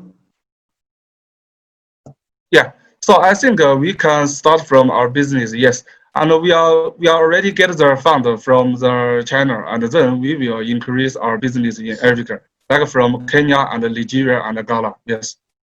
Thank you, Guo. Chijioke, do you feel we have, where I come from, I'd rather buy property than invest in a business, to be quite honest. I don't know whether it's a cultural thing or what it is, but do you feel investment can come from Africa? Yes. So in Nigeria, the same thing. Real estate is prized. People can feel and touch it. But we have all the money we've raised actually has come from Africa, South Africa, Nigeria, and also an Asian family with African roots. So yeah, I think it can be done, and I think it's important that we also get homegrown investors. Oh, fantastic! And just closing off with Eric Wang. I don't know how your capital structure is, but how do you feel about investment coming from the region where you're operating, say, for instance, Middle East?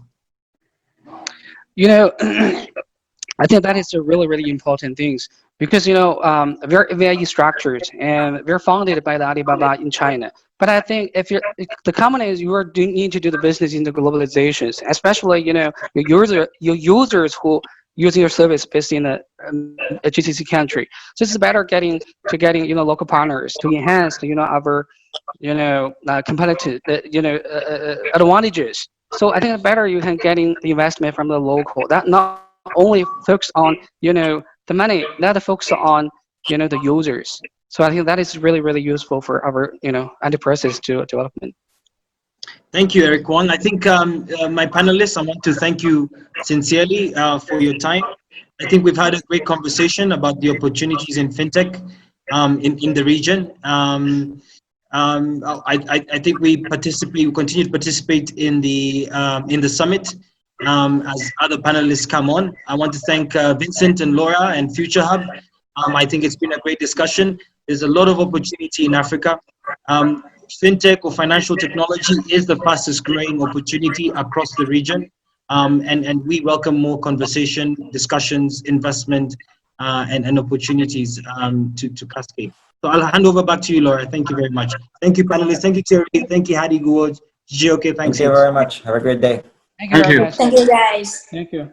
Thank you, Eddie, Chijioke, Hardy, and Theory, and Eric, for all of you sharing on the how technology and investment could empower FinTech startups in Middle East and Africa. Now we have about over 10K audiences online. We move to next panel. It's about content. For this part, we invited Roberto Grossi, Managing Director of Microsoft for Startups, as our moderator. And we also invited Phil Choi, Director of Content and Strategy of Moonplay, Rishabh Lavania, CEO of Wave Media, Cordell Robin Coker, co-founder and CEO of Carry First, and Dr. Sarah, co-founder of Halahai, as our panelist to join in this content panel. Okay, I will leave the time to the moderator and other panelists. Thank you, Laura. This is awesome. Thank you for inviting me to moderate this awesome panel. My name is Roberto Croce. As you said, I'm the Managing Director for Microsoft for Startups across the Middle East and Africa region.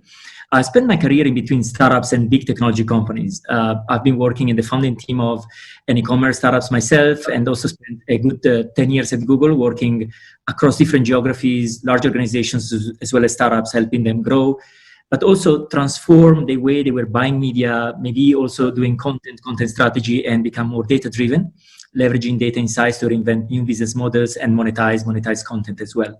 So emerging markets has been home for me since almost 10 years now. So I'm really glad to have this opportunity to moderate an awesome panel.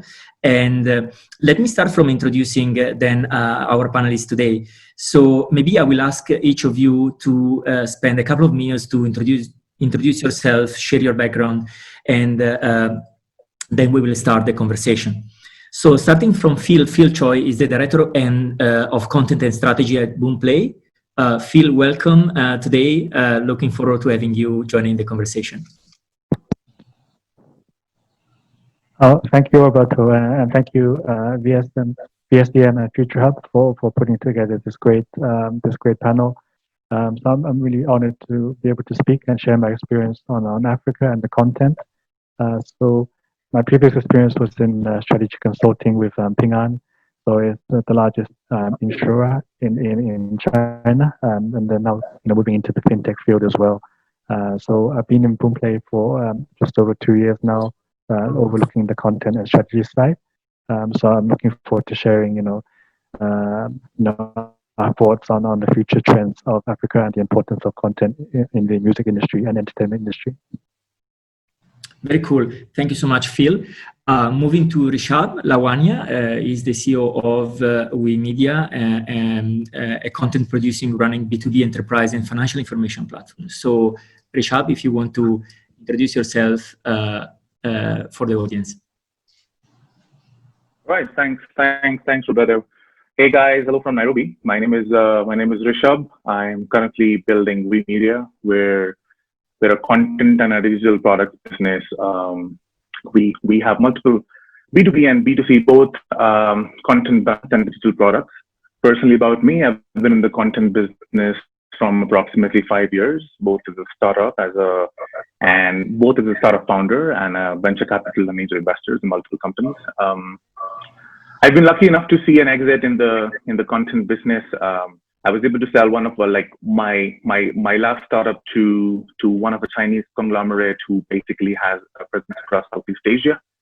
So it's a very, very interesting conversation, very, very interesting panel. Thanks, Roberto, Vincent, and Laura, and I'm looking forward to see how and what do we share about our learnings.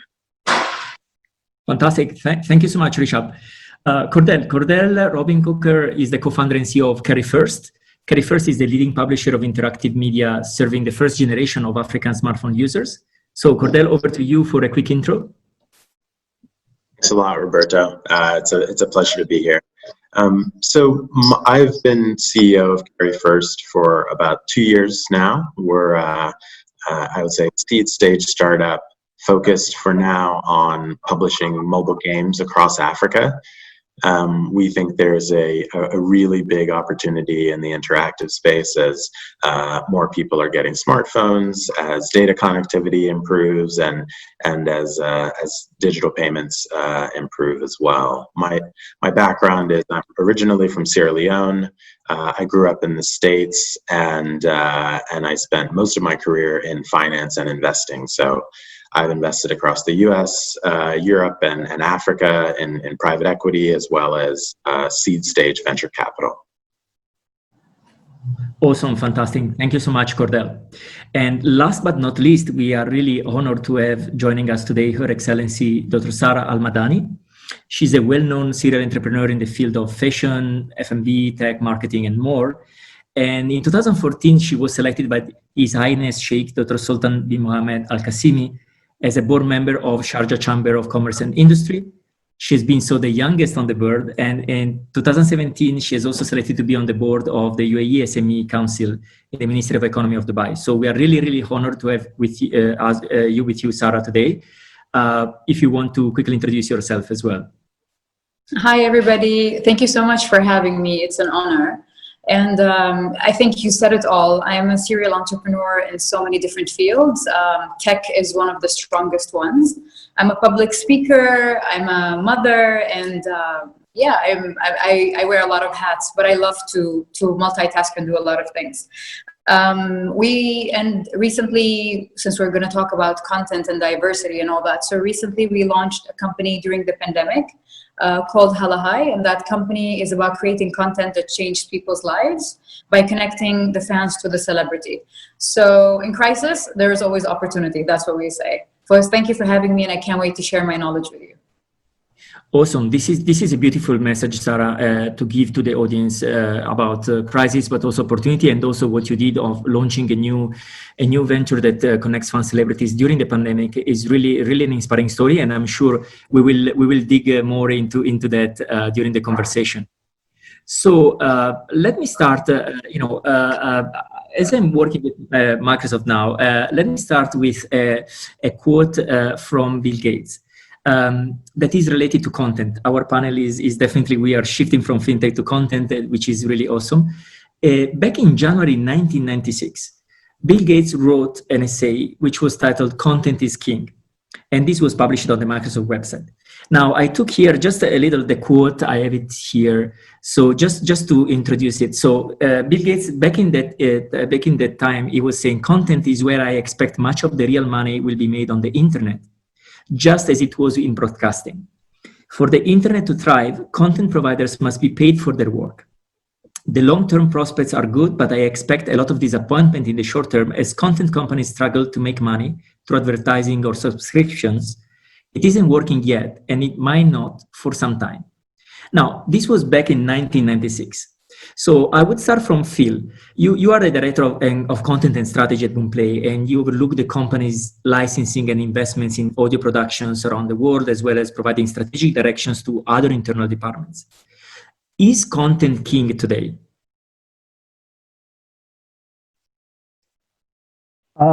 Okay, so in 1996, right? So that's quite a while ago, almost over 20 years ago. So I think at that stage, the internet was still in its early stages, right, where a lot of people saw the internet as merely a content delivery system. The reason why they went online is what they wanted to consume content. But now there's so much competition in the attention economy. It's not just music for us. There's also games, news, blogs, social media. So now content is still valuable. It's still very, very valuable, but it's still a lot about how the content is delivered to the user now. Talk about two ways. One is the push content method, where content is pushed to the user depending on what they want to engage in. They're seeing advertisements based on the music that they're listening to, or they're being distracted by other things, even though while they're watching a movie. And then there's also pull content. So for us, it's very important in the music industry for pull content, which is how we're using AI for algorithms. So we're discovering what the users are searching for, their previous listening history, and then from using AI and big data, we can then pull that content and place it in front of them as well. So I think for us, content is still king, just about. But it all depends on what kind of content as well. You can't just make content based on trends, because sooner or later that kind of content will die out and expire. So we have to make sure the content is suitable for what the fans want, what the listeners and users are looking for. Awesome, Phil. And one follow-on questions on what you were just saying. How would you, as you're also leading strategy, so from a strategic perspective, how would you advise going after building a strategy around content and linking that to, monetization and making money, as Bill Gates was saying in 1996? Yeah, I mean, in terms of licensing of music, which is the area we're in, that's more or less, mature market now where people are paying large amounts to license content on board. And whereas, advertising and subscription model now, when Bill Gates said that was a long term, we can see now the market is willing to pay for content on a subscription basis, from Netflix, Spotify, or Boomplay. And in terms of the content strategy, the first thing I would say is we have to understand the customer. We're making content or creating content for a specific purpose to satisfy, their need. And then once, we have to research the audience as well to say, what the audience wants, how can it be effective? And then another important thing is, often overlooked is you need to measure, have a benchmark of what's successful or what's not successful. So you need to measure the results of how that content is performing. And from that we can see the consumer preference. Have we done a good job? Have we matched their expectations, or have we, fallen below what's expected? Once we've kind of set upon the right route or the right method of doing things, then we can, invest more into that content. We can amplify what we're actually doing. Awesome. So a deep knowledge of the audience and leveraging data to get those insights is crucial, is critical. Rishab, moving to you, you are currently building WeMedia, right? As you were saying before, and WeMedia is a content product that is running B2B enterprise financial information platforms. How would you go to start with content? Sure. So I feel I'd like to, very good question, but I'd like to bring in the topic of not how content, but why content. Today in Africa, what's happening, and this is across sub-Saharan and the northern parts of Africa. A majority of entrepreneurs, VCs and PEs, a lot of them are focused on building more infrastructural values. Companies that are FinTech, companies that are logistics, companies that are last mile, companies that are focused on health tech and edutech. This is pretty much a dire need of the time. But what's happened is, because of this, not many are looking at content as a business. Not many are looking at data as a service, which basically connects content as their main offering. So the bigger question that basically arises is that people need to stop thinking that content is a good to have product. Content and media businesses, these are all need to have products, right? So coming from that, I feel that, so one of the platforms that I run is WeTracker. WeTracker is one of the most read business and startup focused news websites. We gather around 2 million people from around the world, especially from US and Europe, and these people are these pretty much are the right people who are looking at figuring out of what's happening in the private business and the financial information base in Africa. So I feel that I know your question is about how do you go about building content. I'm just going to get to that before I talk about how important these products are and how important content as a service to the whole continent is. Another of my product is Africo. Africo is a financial database. It is a market intelligence platform that basically helps corporate VCs, PEs, research firms, and government-funded organizations find information on private companies in Africa. So I just spoke about a B2B, a B2B2C, and another B2B product that we run. The major difference that we're seeing, and I probably feel that many might agree on this, is building content for a B2B audience. You probably already know who your user is. This user is much coming for a no-frill information package that they already know that they want to access this, versus building something for the B2C. Again, the kind of content platforms that we have here, Cord runs a very, very different organization than what I do, and Phil is focused on BookPlay, which is pretty much a B2C streaming platform focused on music. So definitions might differ, but for B2C, we personally use one of a platform called Gadgets Africa, which basically is a consumer gadget media platform, which is in Kenya. We feel that our B2C users do not really know what is the kind of information that they're coming for. So we really have to deep dive into a lot of analytics tools, and my social team is always on it that, so we are literally in the click and the page views business with Gadgets Africa. The higher number of clicks and views we get, the higher the amount we get from Samsung and the Apples and the Texans of the world.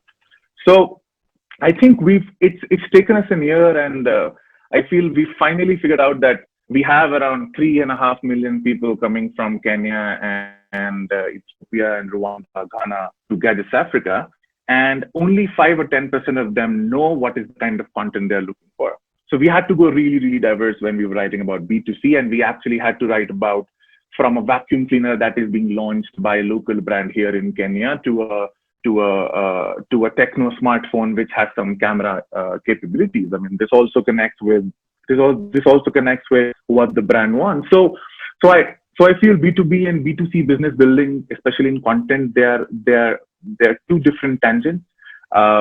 I personally support the B2B side of content much more because one, you are actually able to build a lot of value for the businesses who are trying to access you. You may not have, there is not really a high churn at.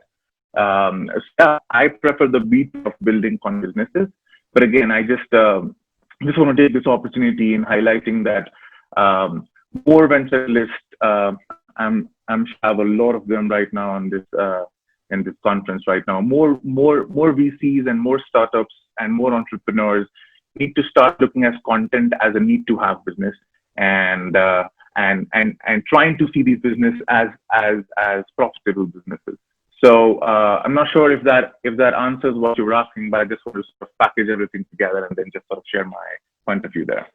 No, it does, Rishabh, and the message you're giving is powerful. Moving from and it's just like the question is shifting not from if to when, right? It's just a need to have, and the companies should think about a strategy around how to go and start with content and use content as part of the way they are communicating to their audience.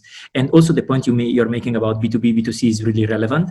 That's where I would love to loop in Cordell, because Cordell, you're the co-founder of Carry First. As we said before, Carry First is the leading publisher of interactive media that is serving the first generation of Africa's smartphone users. So from a publisher perspective, how are you looking at technology and the internet that is now dominated by the big technology companies as well, like the Google and Facebook of the world? How a publisher can be relevant while having a sustainable business model? Absolutely. So my focus, our focus is on the interactive side, and we think there's a really interesting opportunity there on a global basis, and more specifically, we're focused on mobile because over 90% of internet access in Africa is through the smartphone, and that will probably only increase over time. So, when you're looking at trying to, build audience and trying to monetize via mobile, you obviously have Google and Apple who dominate the space, and then on the advertising side, you have basically Facebook and Google. So you take those three, and those are the platforms that you have to contend with. And our view is that is basically partnership over competition. So we see the large OEMs like Transgen, we see the big ad platforms, and we see the distribution platforms, Google Play and Apple as partners. And our view is that as a publisher, we want to be basically the bridge between content producers and content owners and these different distribution channels. And if we want to have basically the competitive advantage in knowing, what's the right content that works for the market, what are the right marketing messages that resonate in the languages, both literally and figuratively, that people on the ground really respond to. And then finally, how do you monetize in a region where credit card penetration is charitably somewhere between 15 and 25%. Mobile money is excellent in Kenya, but we haven't really seen it take off in other regions. And so, look, our view as far as the way to do it is try not to recreate the wheel with regard to marketing. Everyone has, not everyone, but most people are engaging in a Facebook property, in a Google property, and leveraging the App Store and Google Play. And really our challenge is around messaging and monetization, and that's where we can build certain technology and capabilities to be able to scale. That's beautiful. Thank you so much, Cordell. And it's really relevant message in terms of leveraging platforms that exist there as a vehicle to reach the audience. But the added value you can bring is in connecting and messaging to this audience in a meaningful way and in a relevant way, which is great. Sarah, I would love to loop into the conversation because you mentioned diversity when you introduced yourself, and the title of this panel is also streaming a diversity of content. So yeah. And this is really important, right? So we have a mix of uniformity, if you want, of culture across the continent, but also diversity of perspectives and diversity of content. So how do you see content is diverse in the region, and what are the main challenges you see when it comes to have inclusive content for women, for example, or for be truly inclusive when it comes to delivering content? So basically, we're living in the modern content era, right? And if your content is not diverse and inclusive, it has no life. And people cannot resonate and understand what you're trying to produce through your content. So if you want to, for example, have an effect on the people who are watching, the consumers or the audience, you need to consider that when a message is diverse and inclusive, it actually affects you and resonates subconsciously and consciously. So this is the modern content era, and people need such kind of content actually out there. People think that content should just be content for the purpose of entertaining people, or as long as there is content, things are going fine. But the quality of the content, the type of the content, the topics that you touch with your content is very important as well. People now are emotionally intelligent. They understand everything. They can read between the lines. They can understand your ethics through your content. We say their third eye is open right now because of the internet and social media. So that's why the quality of content is actually very important. And to me personally, as a leader on a personal level, I believe where there's no diversity, there's no life. It's as simple as that. What diversity and inclusivity brings to the table is a lot. It brings life, it brings ideas, it brings innovation, it brings a lot of things. So whatever we do as content creators or through our business, through our content, we make sure that these two topics, diversity and inclusivity, are actually very important part of our message. Just like the platform I told you about that we launched through the pandemic, Halahai. So Halahai is a platform where you can actually get a personalized message from your favorite celebrity.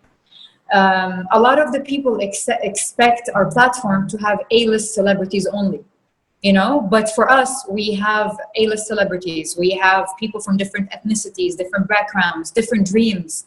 We even have people who are influencers who did not make it yet, but they are aspiring dreamers. So we mix them all together because we believe this diversity creates a lot of strength in the community. and it brings out the best of people. When someone who's dreaming is working next to someone who's an A-lister celebrity, they feel like there's a chance for them to be out there. So the impact of diversity is very important on people's, as I mentioned earlier, subconscious and conscious mind.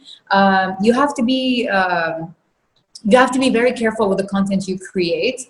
The information you have to provide has to be useful information, because people do pay attention to these things. It has to be consistent. You can't just create content and disappear. Content, great, amazing content attracts new customers and also retains existing customers to remain loyal to you. And how do I pass my ethics through how do I pass my ethics to the world? It's through my content. My content tells them exactly what we are, who we are, what we do. And that's how loyalty is built and communities are built, basically.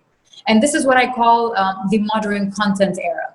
So content will not survive if it's not part of the modern content era where it's diverse and inclusive and is very important. This is beautiful message, Sarah, indeed. And I loved when you mentioned the emotional aspect of it, meaning, you know, people usually remembers how you make them feel, right? So content play a big role in that. And I also like how it's this dichotomy that we have long heard about, data and creativity. You know, I love how content is at the crux of that, is in the middle, and it's both the emotional side, but also the science behind it, of course, to deliver that. Thank you for your message. Back to Phil. I'd love to go deeper into what you were sharing with us before, Phil. What Boomplay is doing to develop the industry in Africa, and what are some of the main barriers you see across the continent when it comes to content distribution? All right. So for Boomplay, we started off as a DSP, a digital streaming provider, as a streaming service, providing music. So at the moment, we have, a large number of users, around 80 million users across Africa, globally.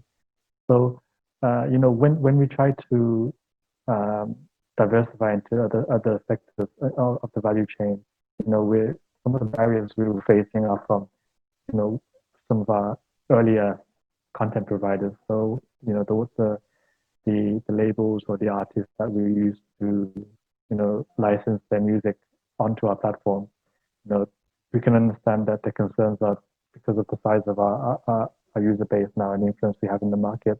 If we branch out into also, being a distributor or an aggregator of licensing, it's going to have an adverse effect onto their business. So, when we try to help to nurture the market and bring up the standards, at the moment, those are kind of the barriers that we're facing at the moment. Aside from the regular problems that Africa users are facing, such as data costs, what we're doing with that is we're working with a lot of telcos, to offer packages and bundles to be data inclusive. But the telcos, as some others on this panel may know, they're not the easiest to work with. So, and the time it takes to from the first conversation to actually implementation can be quite painstaking as well. And then in terms of content as a whole, the kind of problems we're facing is with actual educational, the knowledge of artists or people in the music industry.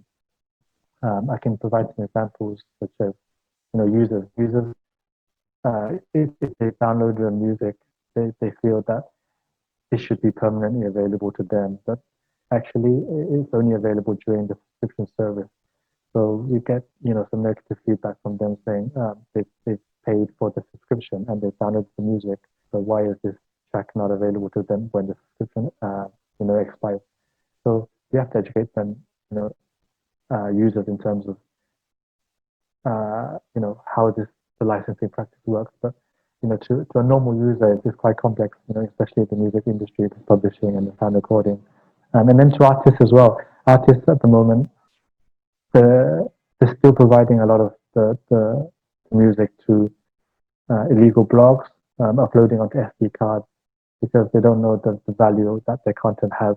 they don't know how their content can be bringing in revenue for them, because there's so much corruption in terms of the collecting parties, a lack of governing and actual implementation of law, copyright law, and in regards to the content. So because of that, artists have a lack of faith in the actual system. So we have to work a lot with governing bodies and other music stakeholders to educate artists, educate users, and also educate we even educate the police force to say what constitutes infringement of content, copyright law. So then they have that knowledge to be able to act on it. And then another one is for in terms of language, because Africa is such a large country. Sorry, that's my bad. Large continent with over 55 countries. So it's very difficult because you have to cater for so many different countries, and the importance of localized content is cannot be overemphasized. So that's one of the main problems we have as an application that covers the whole of Africa. We have to localize all our interfaces and push the correct content to the correct people in different countries. Interesting. Thank you for sharing, Phil. It's a great experience. It's the way you're looking at it. It's basically, it's a more an ecosystem play, right, where the different stakeholders needs to be connected, and that there is a need for education and localization. That, of course, it's really important to make sure you can scale and have this approach to the Africa as a continent. As part of this, so being that it's an ecosystem, right?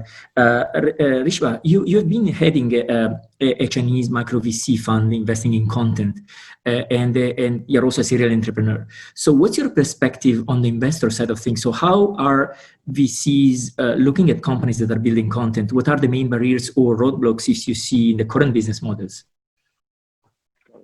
Cool. So a small correction. I am not leading a fund. I was leading a fund 2 years back when I was investing in Southeast Asia. I'll start with the business model part. And again, as I said, that we have a very diverse panel, so this may not apply to all the business models that are out there. But let me speak about content and media and data as a business model. So in the pre-pandemic era, one of the main business models for a lot of media businesses were advertising.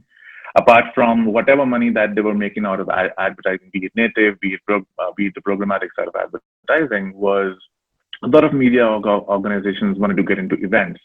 Events was a really good business for a lot of businesses, be it organizing a conference like this, or be it organizing a conference for gadgets or cars or whatever in the tech industry or even the non-tech industry.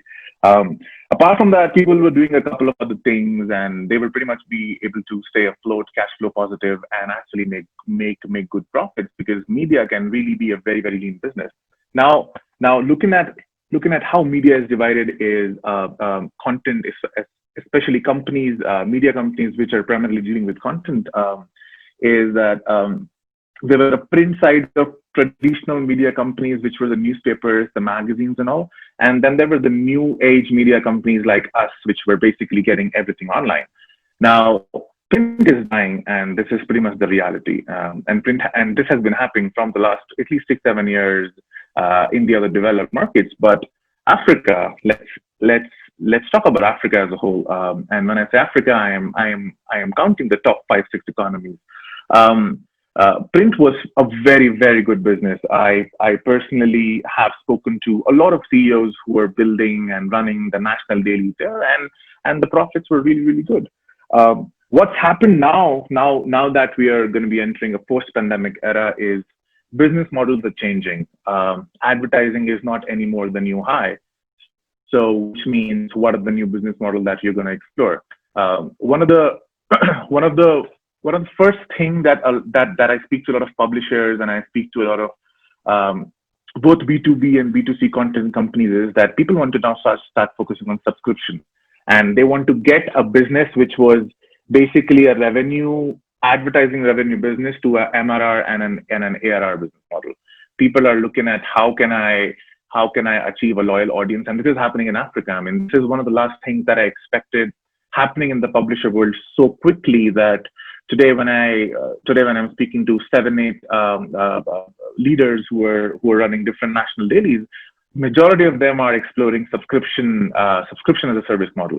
And I mean, I personally feel that information is broken here, news is broken here, so there is a really big opportunity to build for the next billion. We are talking about the next billion consumers. We are talking about the great African diaspora which is sitting outside, and people still do not have access to good quality of content. I mean, you have the BBCs and the Forbes of the world which are basically sitting outside, and then they're looking at inwards in the economy, but people need to be more on the ground. So I feel there's a very big opportunity, the subscription business model.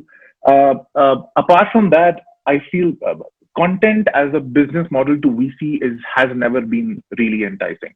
If I talk about the African context, I personally do not know one single venture capital investor. I'm not talking about angel investors, but I do not know one single VC investor who's only focused on business that are building in the content domain, be it in the gaming, be it the streaming, the OTTs, or be it the publishing. Majority of entrepreneurs are looking at the investors sitting in the US, Europe, Asia, where else, but there are not really a lot of opportunities available here locally in Africa for entrepreneurs that are dealing in the content space. I feel that one of the main reasons, again, I'm going to talk in my context, which is the media context. One of the main reasons is that investors are thinking that there may not be 50x and 60x returns, but I personally have seen. I mean, one of the companies that I had invested in just a couple of years back. This is a micro blogging platform, more like a UGC platform. They initially began as a freemium content model. They were just acquired for more than $55 million in India. So I feel this is gonna take some time. We are seeing many VCs that focus on content only that they've started to come up, especially in the US and Europe. We need to see more Chinese and more Japanese investors, be active outside their own economies to invest in content businesses. Content as a business model in China is thriving. I personally know so many venture capital investors and so many angel investors who are willing to bet on content startups in Africa. So I feel that just needs to keep up, and content as a business needs to have more mainstream light towards it to just sort of scale up things. I hope that answers the question that you were asking. Oh, beautifully. Yeah. Thank you so much, Rishabh. And for the sake of time, as we started this panel, I think 15 minutes later, right? So I'm just asking the team, meanwhile, to confirm to me we have still, good to go for other 10, 12 minutes. And meanwhile, I will go to Cordell.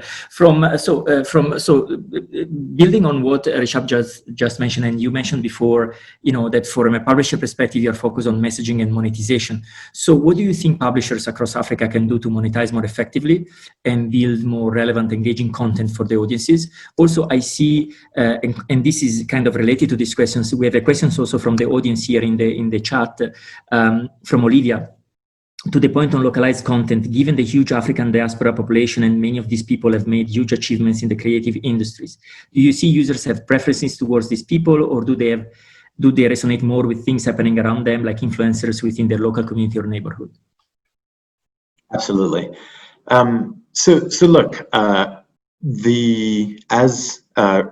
Rishabh has been saying, investment into the creative industry and in the content industry in Africa has been lacking.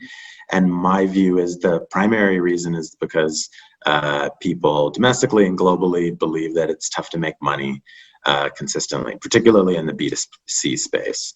It's viewed as a low ARPU market, but our thesis and the data that we've seen indicates that there are a few reasons why that's the case, and that they're scalable.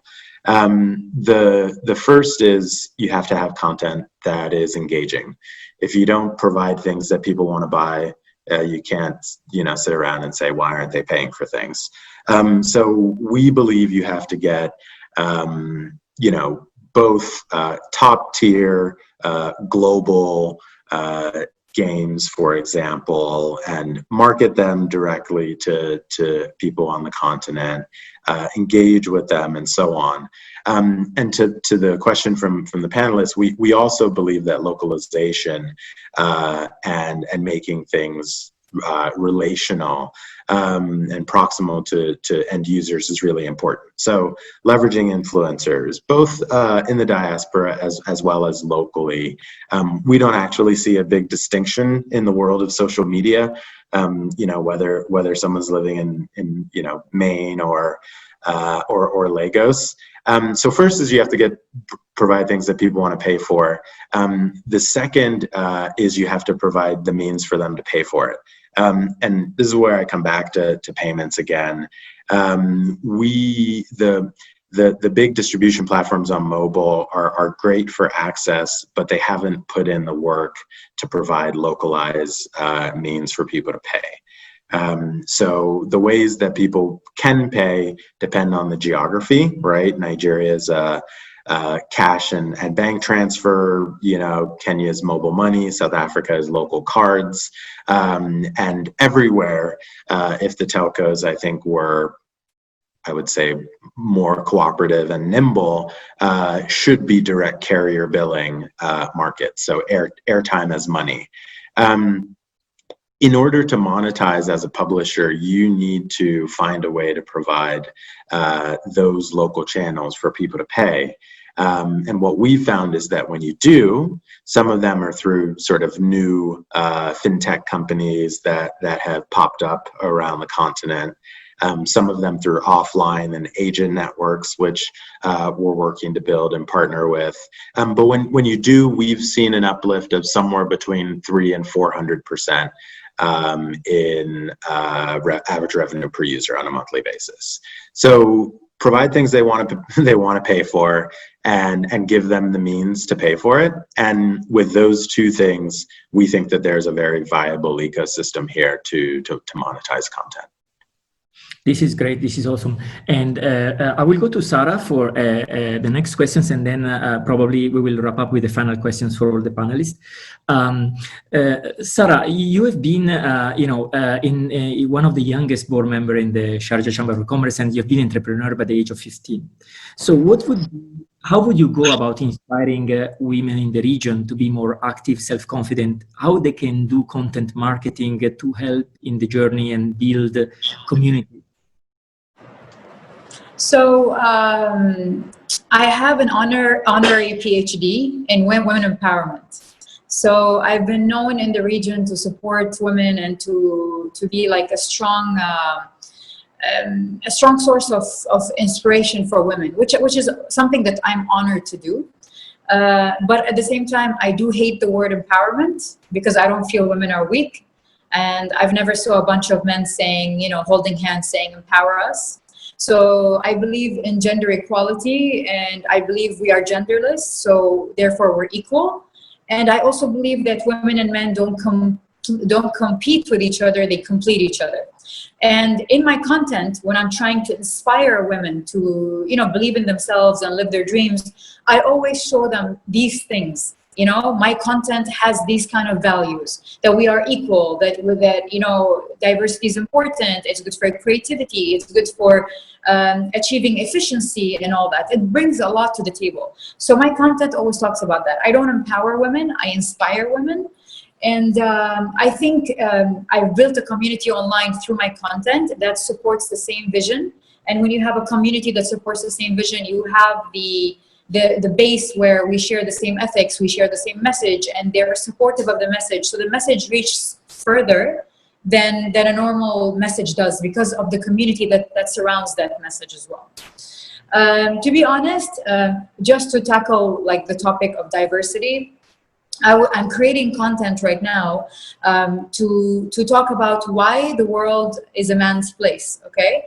And the reason why the world is a man's place is not because it's the fault of the men. Men are not the reason. And we did a lot of research about it to find out, while we were doing research with the government for diversity purposes and all that. And I found out through my research that the reason this world is a man's world is because of women. And I'll explain to you why. Because whenever I sit with women who have children, all I hear the woman telling her daughter is, when you grow up, you're going to find a rich husband. You're going to find a man that works hard. He'll do everything for you. You don't have to do anything. You're just going to sit home. He's going to take care of you. So you're slowly killing something inside of a woman, which is you're making her dependent. You're telling her you're useless in the community. You're useless in this society. And you're just waiting for someone to depend on. And when you raise girls like that, what happens? The world's become a male-dominant world. So women are contributing into this diversity problem that's happening, that's not taking place. So I always say that in my content, what I say is that no matter how much content I put online and no matter how much the country speaks about it or the leadership speaks about it, if it's a broken home, then the message will remain broken. So basically my message is diversity is very important and it starts from home. And I'm sure all of us have families. I'm sure all of us have like daughters or sisters and all that. You need to understand that it all starts from home. It's the way you raise your kids. It's the way you teach them about diversity because it's very important. And my content always tells people that you need to start at home. Your kids are basically the generation of the future. And sometimes, you know, it's hard to change people who are old and they've lived in certain cultures and certain mentalities because it's broken. You cannot fix what's broken, but it's always healthy to start with the younger generation. And that's what I'm trying to do through my content. And if we are here to speak about modern content and content that has diversity and it's inclusive, we really need to make our content catered and tailored toward that. What you say defines you. Your content defines you, defines your ethics. And what defines your ethics is what builds your tribe, your loyalty, your community. So this is my feedback when it comes to that. And I aspire to inspire not only women, but men also, because I believe, you know, I see us as genderless. I don't see gender, I see people. And that's what it is to me. Sarah, this is a beautiful message. I love what you just said. I hope you are recording this because it was beautiful. No, really, no, because actually it resonates. We recently did also some events where we were talking about if it is possible to teach creativity or entrepreneurship as a mindset for younger youth, right, young generation. And the conversation came to a point where, as you said, it's the parents that have expectation for their children or the education system that kills creativity early on.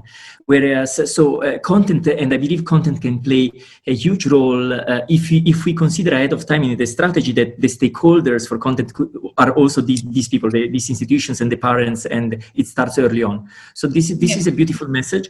I think, so we have a time, I guess, for a final round of question to all the panelists. I guess I would go easy maybe with the same questions for everyone, so it's easy also to wrap up.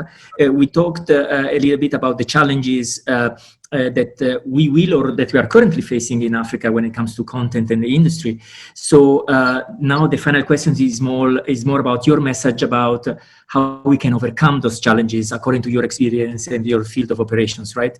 Starting from you, Phil, we will go around the panelists with your final message on that. Okay.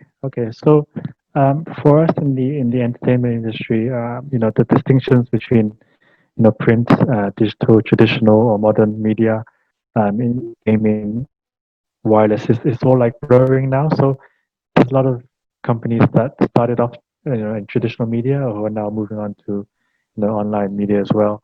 So for us, it's always important to, you know, re-envision every aspect of what we're doing and how we're doing it. So, you know, we have to use the right technology and keep up to date with the newest technology in order to be able to provide users with the content that they want.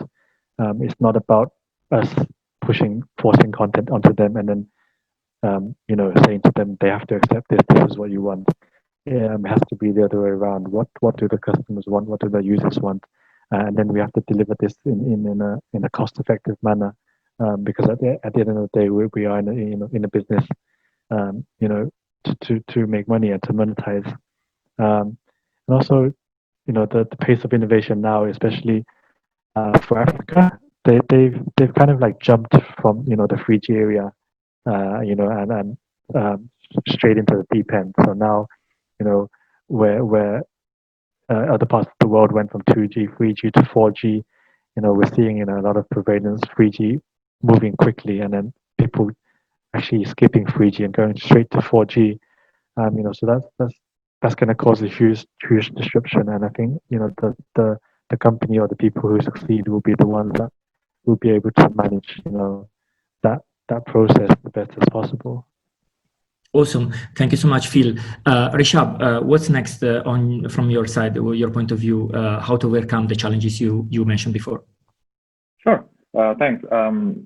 I think I've spoken about this about the VC side of the business, where I feel that all of us as content entrepreneurs, we should start looking at how to make a content business revenue funded, and basically how to make it balance sheet funded. I feel that we as a business, we were just on the verge of closing a pre-A of around almost a $2 million deal, but then it had to happen, and then the deal was called off because of the impending depression. So I feel that this time should have given the entrepreneur, not just the content, but in all the industries, to rethink their business models. And I think it was the time to reflect back upon, why am I really building this? And apart from the value that I'm creating for the society, what do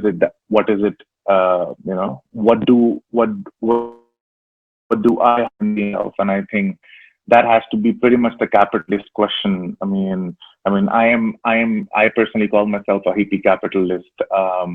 Feel that this was pretty much the time to look back, and challenges will be more. Content is not an easy business. There is a lot of bleeding that happens. So I think we have personally learned on how to stay lean, and only spend when it is possible, and at the same time keep aggressively looking for more investors who really supports the vision of bridging a big gap in Africa, which is information. So I feel that is pretty much how we are personally. So to answer a question by Olivia, her main question was that, is the African diaspora have preferences towards the people who made it large in the creative industry? It's both yes and no, more or less no, because I feel that everywhere there are more hyperlocal influencers, be it Kenya, be it Nigeria, be it South Africa. So yes, definitely an inkling towards the international African diaspora, which has made it big in the creative industries. But yeah, the bigger answer is no. So yeah, that's it. Thank you. Thank you, Rishab. Cordell, over to you. Yes, thank you. So look, my one prescription for helping to scale the challenges would be partnership. There is a famous phrase that says, no man is an island. And I think after this conversation, I would change it to say no person is an island, to be more gender inclusive. But I think particularly when you're trying to build up and commercialize an industry and an ecosystem, you can't do everything. And so even this panel, I see in what each of you do different opportunities to collaborate, to share ideas, to potentially actually have commercial partnerships and arrangements. And I think we need to, particularly early stage companies, be more open, more aware, and more aggressive about partnering with other organizations, large and small, to try and advance the industry at large and our own businesses more quickly. And I think there are roles for investors and incubators and organizations like Future Hub who see a lot more than you do in your individual vertical and can help act as a connector and a conduit. And we've already been the beneficiary of things like that. But I would say that partnership is one of the main ways that I see us really sort of transcending. Great message, Cordell. I can tell, working for Microsoft, for example, not related to content, but the way the company transformed the way of looking at partnerships and looking at competitors has put the company on a different trajectory. So there is always opportunity if you look how you can build on top of each other's strengths, right? So it's a great advice. And let's close the session now with Sarah. So looking forward to your final message of inspiration and hope when it comes to diversity and content. So, of course, I touched a lot about it, and I think everything I said was like, in conclusion, how I feel and how I think about it. But I really believe that content is important. Quality content is important. Big companies, brands, the consumers, they understand when content does not have a strong message and is weak. And even companies now, when they engage with celebrities or influencers or anything to create any kind of content, companies are choosing content creators that have a great vision and a great and they're like role models in their content. So good content is important. Even now, Instagram is removing the likes on Instagram. So we can, they're removing the likes on Instagram so we can focus on good content. So good content is the future. People can see through your content. They can read through your content.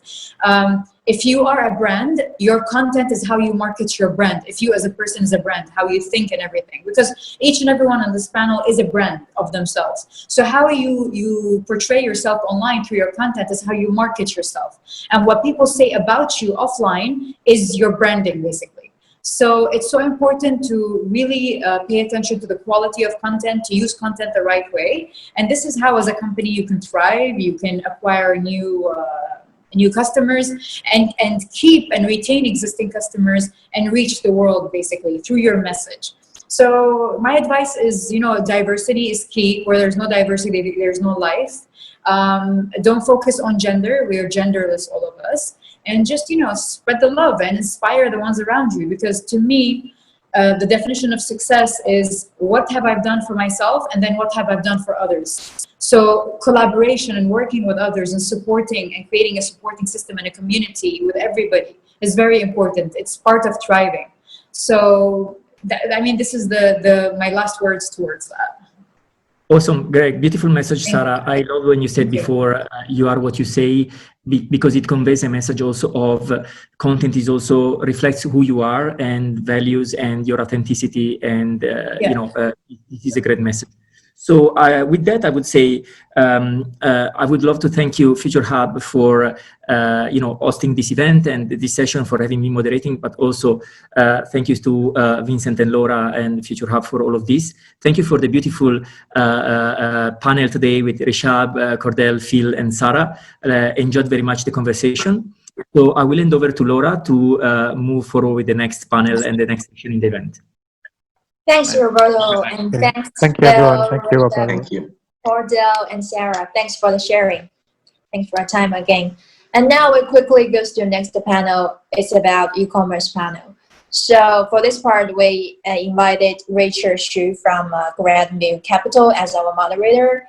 And for the panelists, we invite Joanna Bishop, founder and CEO of Kasha, Tao Yang, founder and CEO of Kilimo, Ke Wang, founder and CEO of Kuku, Daniel Manson, founder and CEO of Sky Garden, as well as Nilo Line, founder and CEO of Urban Monks, as our panelist. Hey guys, so I will leave it. Okay, thank you, Laura. Hey, Laura. How are you, Laura? Okay, thank you, Laura. Hello. Okay. So this panel will discuss the topics related to. Hello? Okay. Thank you, Laura. So this panel will discuss the topics about e-commerce in Africa and the Middle East. It is our great honor to have all the panelists here to join this online discussion. So we can see that there are many entrepreneurs that dig into those two very energetic markets. So today we will go through some questions to look at the current situation and also the future opportunities of those two energetic markets. So I'm Richard from Grandview Capital. Our fund is focusing on the TMT industry in the emerging markets. And we do have portfolios in Southeast Asia, US, and Africa. So e-commerce and the related ecosystem, some of them are very important to our focuses. So that's why we focus in this industry. So I would say that for the first part, we do a very brief introduction for each one. I would like to have everyone to make this introduction themselves to tell us what you do and how long you have been to the particular market, either Africa or the Middle East. So maybe 1 or 2 minutes for each. And maybe we can start from Joanna. Joanna is the founder and CEO of Kasha. Hello. Thank you very much. Yes, so I'm the founder and CEO of Kasha. Kasha is an e-commerce platform for women's health and self-care. The company started about 4 years ago in Rwanda, and now we also operate in Kenya, and we have ambitions also to operate Pan-African and across other emerging markets in the world as well. And I think just from my background, prior to starting the company, I worked in technology on the continent and across mostly East and West Africa, as well as South Asia. And before that, just globally within developed markets as well. Okay, thank you, Joanna.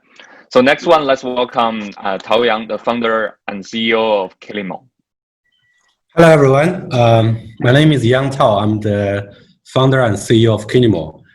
From 2012, I go to Africa and located in Kenya and be the project director of M-Pesa. And from 2014, we started a venture of Kilimo. The name of Kilimo is originated from the highest mountain, Kilimanjaro. Why we start Kilimo is because when I was in Africa, I suffered a lot by the high price and lack of variety.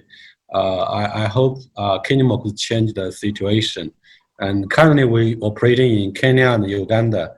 I hope have a good time with you guys this afternoon. Thank you. Thank you, Yang. Okay, so next one, let's welcome Ke Wang, the founder and CEO of Keiku.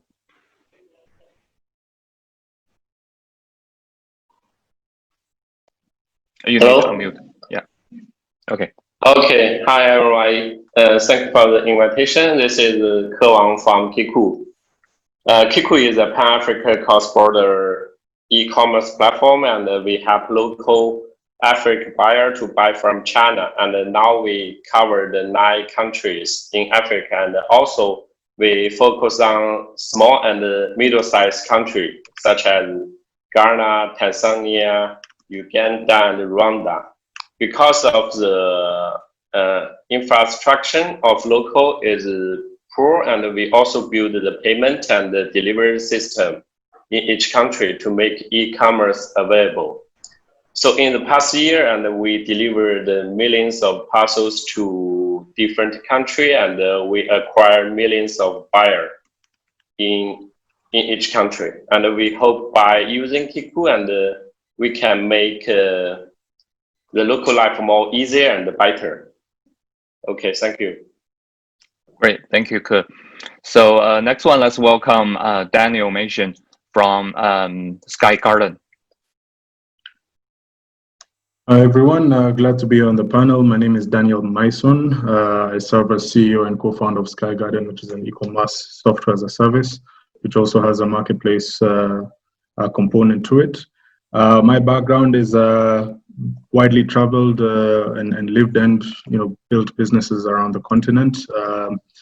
Born and raised here in Nairobi, and was in charge of international expansion for a rewards and recognition company from South Africa into East Africa into West Africa.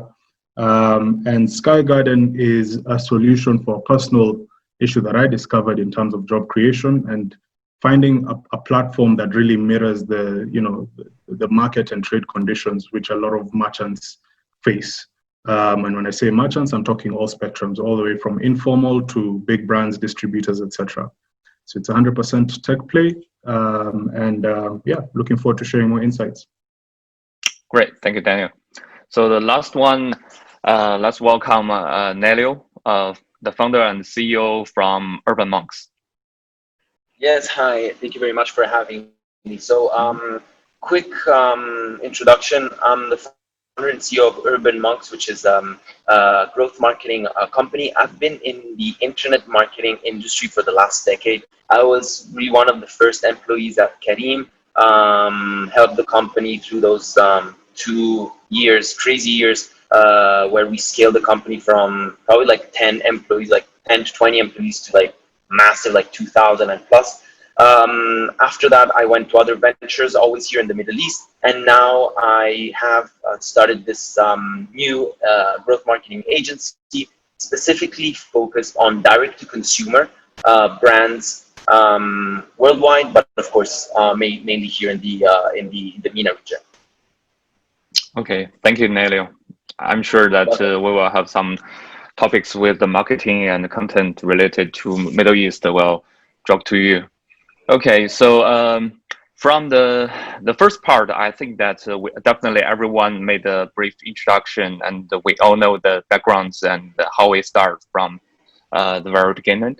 So we would throw out some like general questions to get answer from all of you, and later on I will, if there are some time left, I will dig into some more deeper questions. So the first thing that we want to discuss is that what is the current situation of the e-commerce in either Middle East and Africa, your particular market?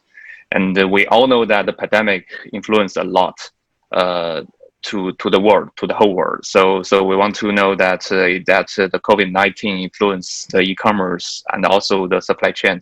So what is the current situation, and also if there are any particular threats and opportunities after those pandemic? So why not we also follow the sequence that we made the introduction, start from Joanna? Sure, yes. So, I mean, for a company like ours, we're e-commerce for health and self-care. And so COVID's presented really interesting opportunities. We definitely saw an increase from the beginning in terms of sales of COVID protection products, probably similar to other e-commerce companies. We're actually growing faster than we expected this year. So we're exceeding our forecasts, and we just generally see more demand for e-commerce. And I think that's been supported as well by government. So in Rwanda, for example, the government has come out and said e-commerce is more relevant now than ever. And they've actually said, here's a list of several e-commerce companies that you should try. If you haven't used e-commerce, try e-commerce. And so I think that's actually accelerated the growth within the region. I think people who haven't, were more into just regular shopping, traditional shopping, are now trying to purchase online. So in that sense, we definitely see an increase. We've also seen an increase on our B2B services business. So in that sense, we see more multinationals using digital channels to reach consumers in this region as well. So I think in that sense, COVID presents also some risks, right? I think, especially around investors and investments, there are so many investors, I would say, investing in the region, but some are unsure of the outlook. But probably e-commerce is very well positioned to ride through this wave. Great, thank you, Joanna. So next one, why not Yang to answer this question to us? Thank you, Richard. From my point of view, so e-commerce in Africa is still in the beginning stage, and the infrastructure is not ready in every country. But some country like Kenya, like Ghana, maybe South Africa is better than the rest of the country in terms of the network, 3G, 4G readiness, delivery, fulfillment is a big challenge, I think. Lack of the exact address. So totally, I think e-commerce is not so easy, and it's not ready for all the country. It's not ready for all the companies. Maybe some of the e-commerce players in Africa, they need to have multiple abilities. For example, in China or US, you are e-commerce company just focus is a beauty, is beautiful. But in Africa, you have to play a lot of rules, like you have to resolve the problem payment, you have to build your warehouse, your logistic teams, you have to manage a lot of functions. It's not easy. For the challenges for the COVID-19, of course, the opportunity is accelerating the transition from offline to online, for sure. But the threat is reducing the consuming powers and of stability of the community, and also the efficiency is down. Like, for example, in Kinemo warehouse, we cannot hire enough employees in the warehouse because we are afraid of the virus. The last big concern is the safety of my own employees. That is also a big concern. Thank you, Richard. Okay, great. Thank you, Yang. So next one went out to address this question to us. Okay, thank you, Richard, and I'm totally agree with Yang. And first, when we look at the e-commerce, we will first think it as a business. But to be frankly speaking, and the market size in Africa and even in Middle East, I think is pretty small. Yeah, compared to other market, and which means there are not huge scale effect in these two markets. And for second, and I think the fundamental infrastructure of e-commerce is underdeveloped, which I conclude in 3 points. First one is the buying power of the majority of the population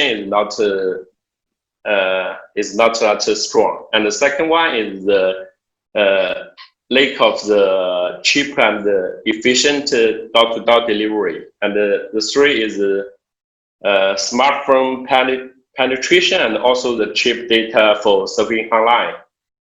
So that from my point of view, and I think the Africa e-commerce is just at the beginning stage.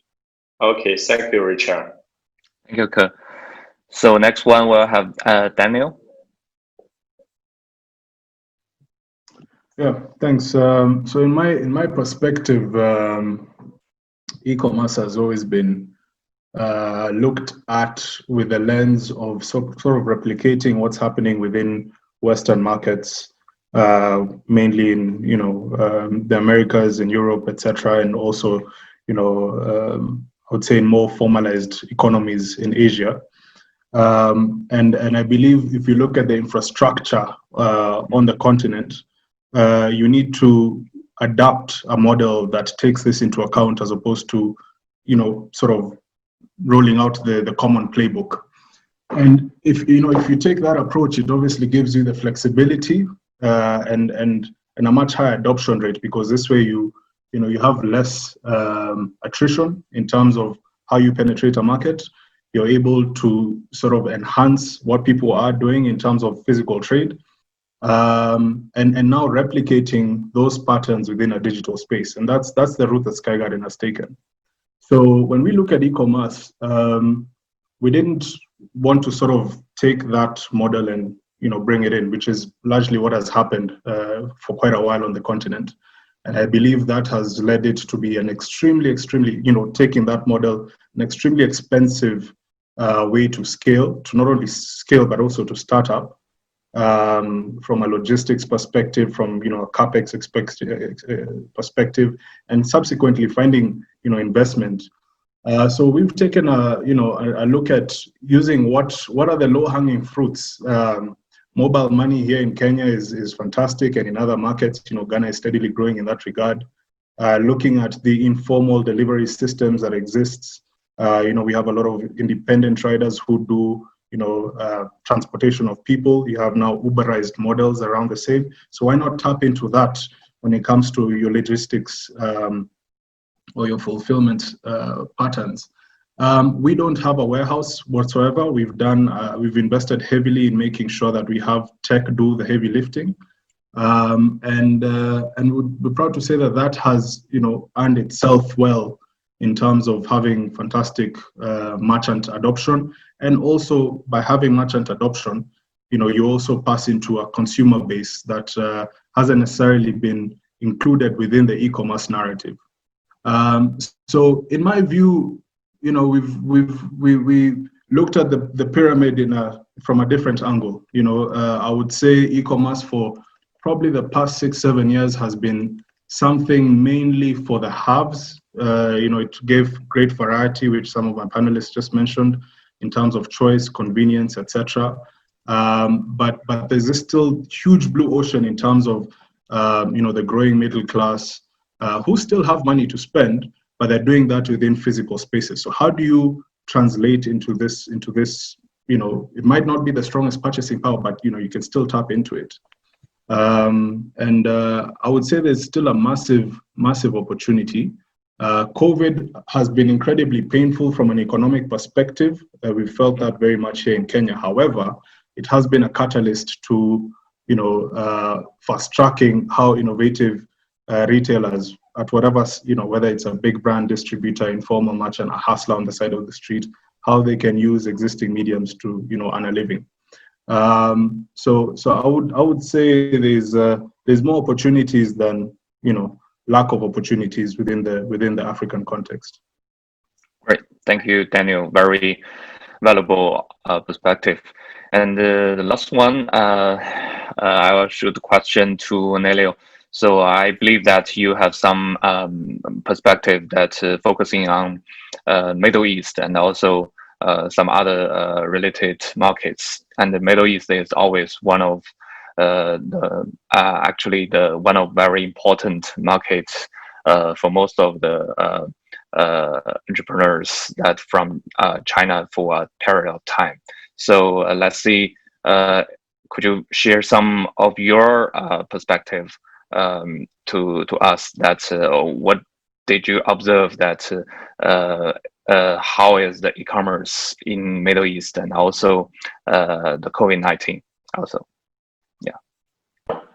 Yeah, sure. So what's very interesting, I believe, about the e-commerce formula is simply that the two high points of the smiling curve are really the two strong and added value can resume two things: brands, products, and logistics. Now, what really COVID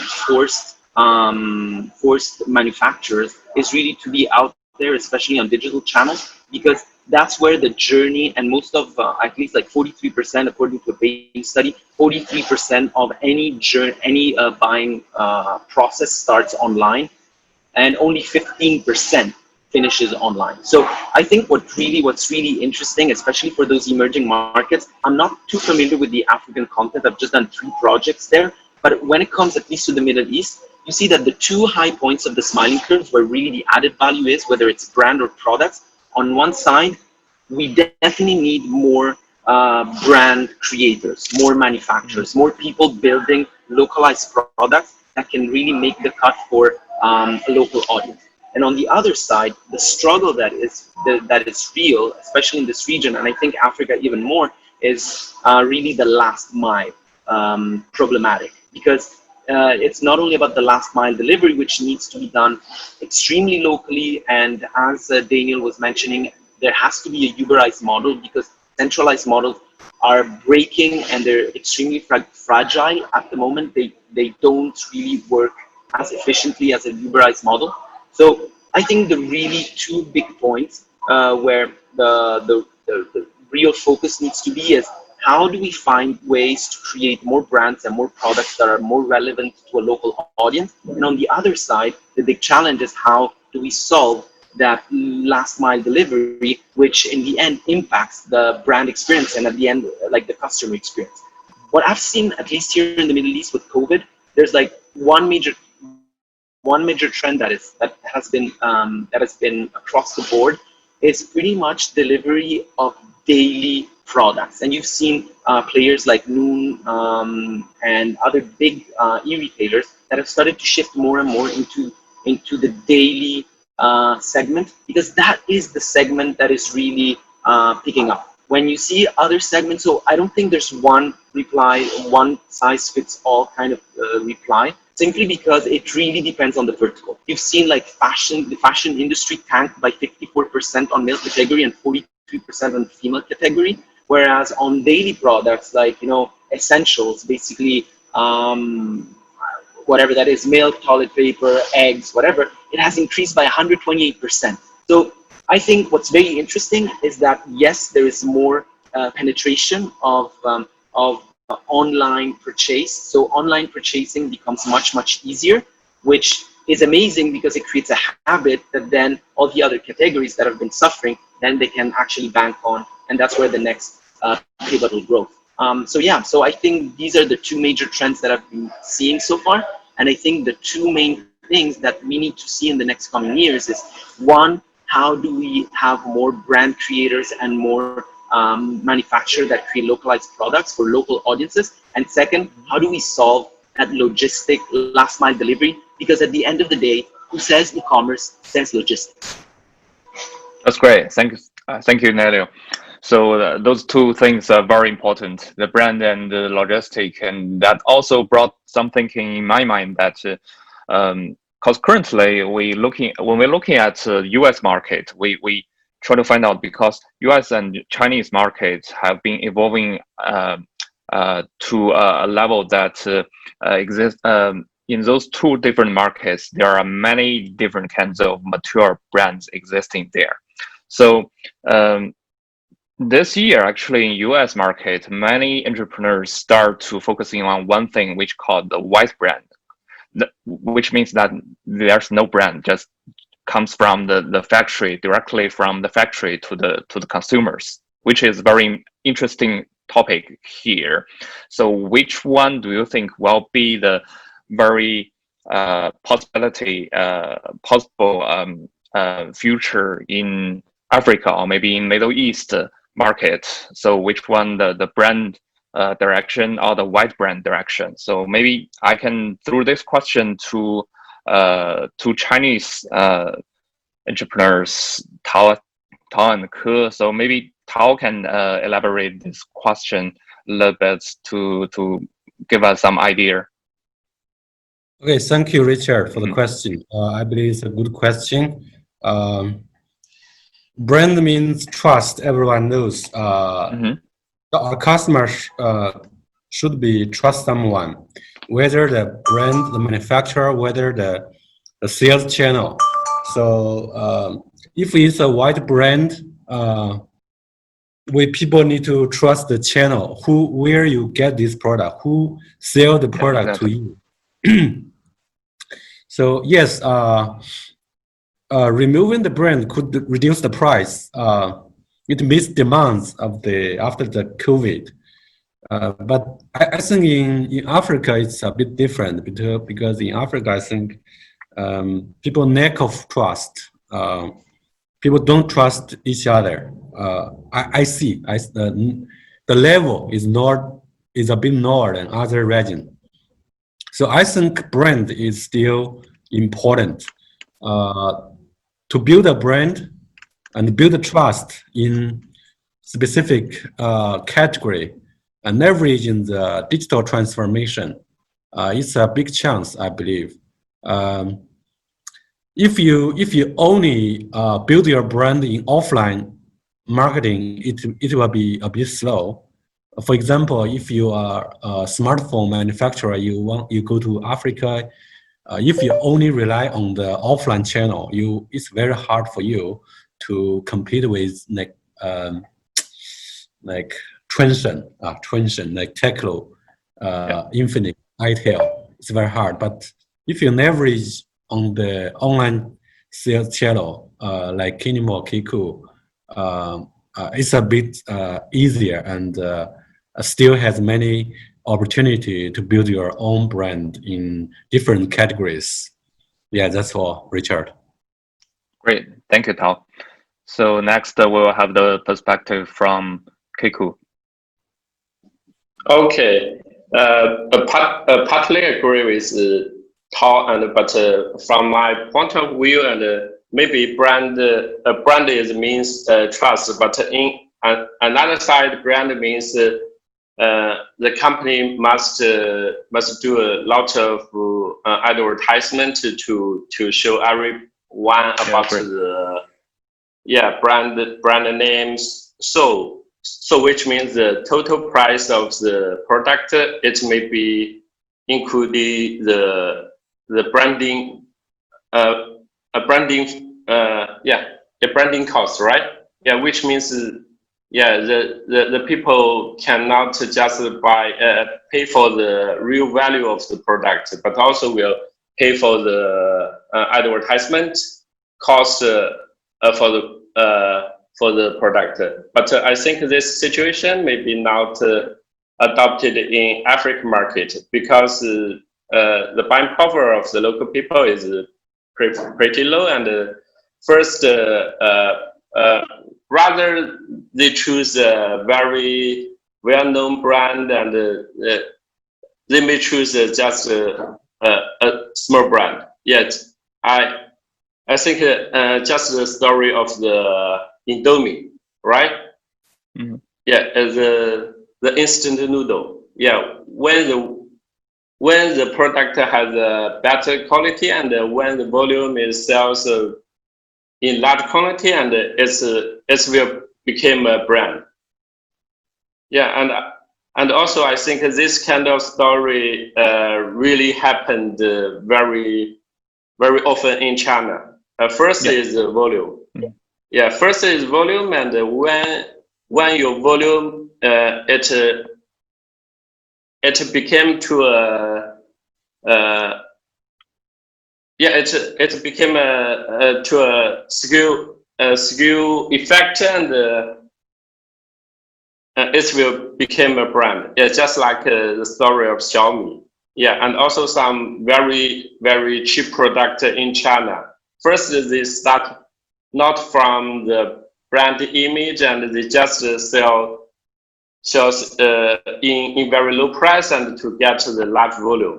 Then everyone can use that product, and they know the quality of the product is good. So their brand image will set up automatically. Yeah, so I think maybe the new brand product will be very popular in Africa first, and not the branded product. That's very interesting. So thank you, Richard. So curious to see that happen in future. So let's back to our question discussion. The next question I want to through that to Joanna and Daniel. So we all know that many of the platforms that are focusing on a very flat ecosystem want to sell everything, and some of them try to focusing on a very niche market, a sub market, something. So I know that Kasha is focusing on the product of healthy women's product. So I would also be very curious about whether this kind of business model that focusing on a very niche business market will be ready enough in Africa, and also maybe share some ideas about the challenges and the hardness to build up a very vertical e-commerce model in Africa to us. Is that okay? Sure, sounds good. Yeah. So in terms of Kasha and the niche where we focus on women's health and self-care, I mean, it's definitely a niche, but also it's a highly influential consumer is what we see about it. And we see it actually as a very underserved consumer and a space which just has a huge market gap. I mean, if you just look at the, a quarter of the population in every country in the world buys feminine hygiene products, right? Every month for 40 years. On top of that, women drive 80% of consumer purchases. They're the decision makers on healthcare for the family.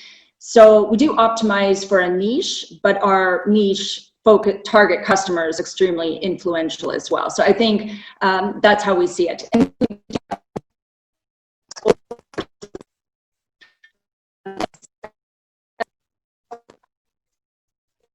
opportunity to be the best within that niche, which I think is harder if you sell everything from electronics to fridges to food.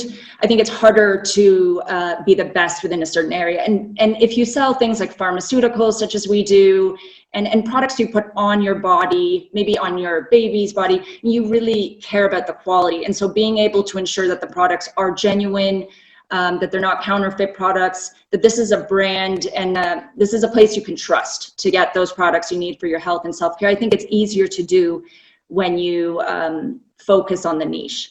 At the same time, the question you asked before was really interesting for me as well, just from an Africa perspective, because I agree that brand is trust, but I also see that consumers really want to try different brands. I wouldn't say they're as loyal to brands as maybe in developed markets. So we see a lot of switching.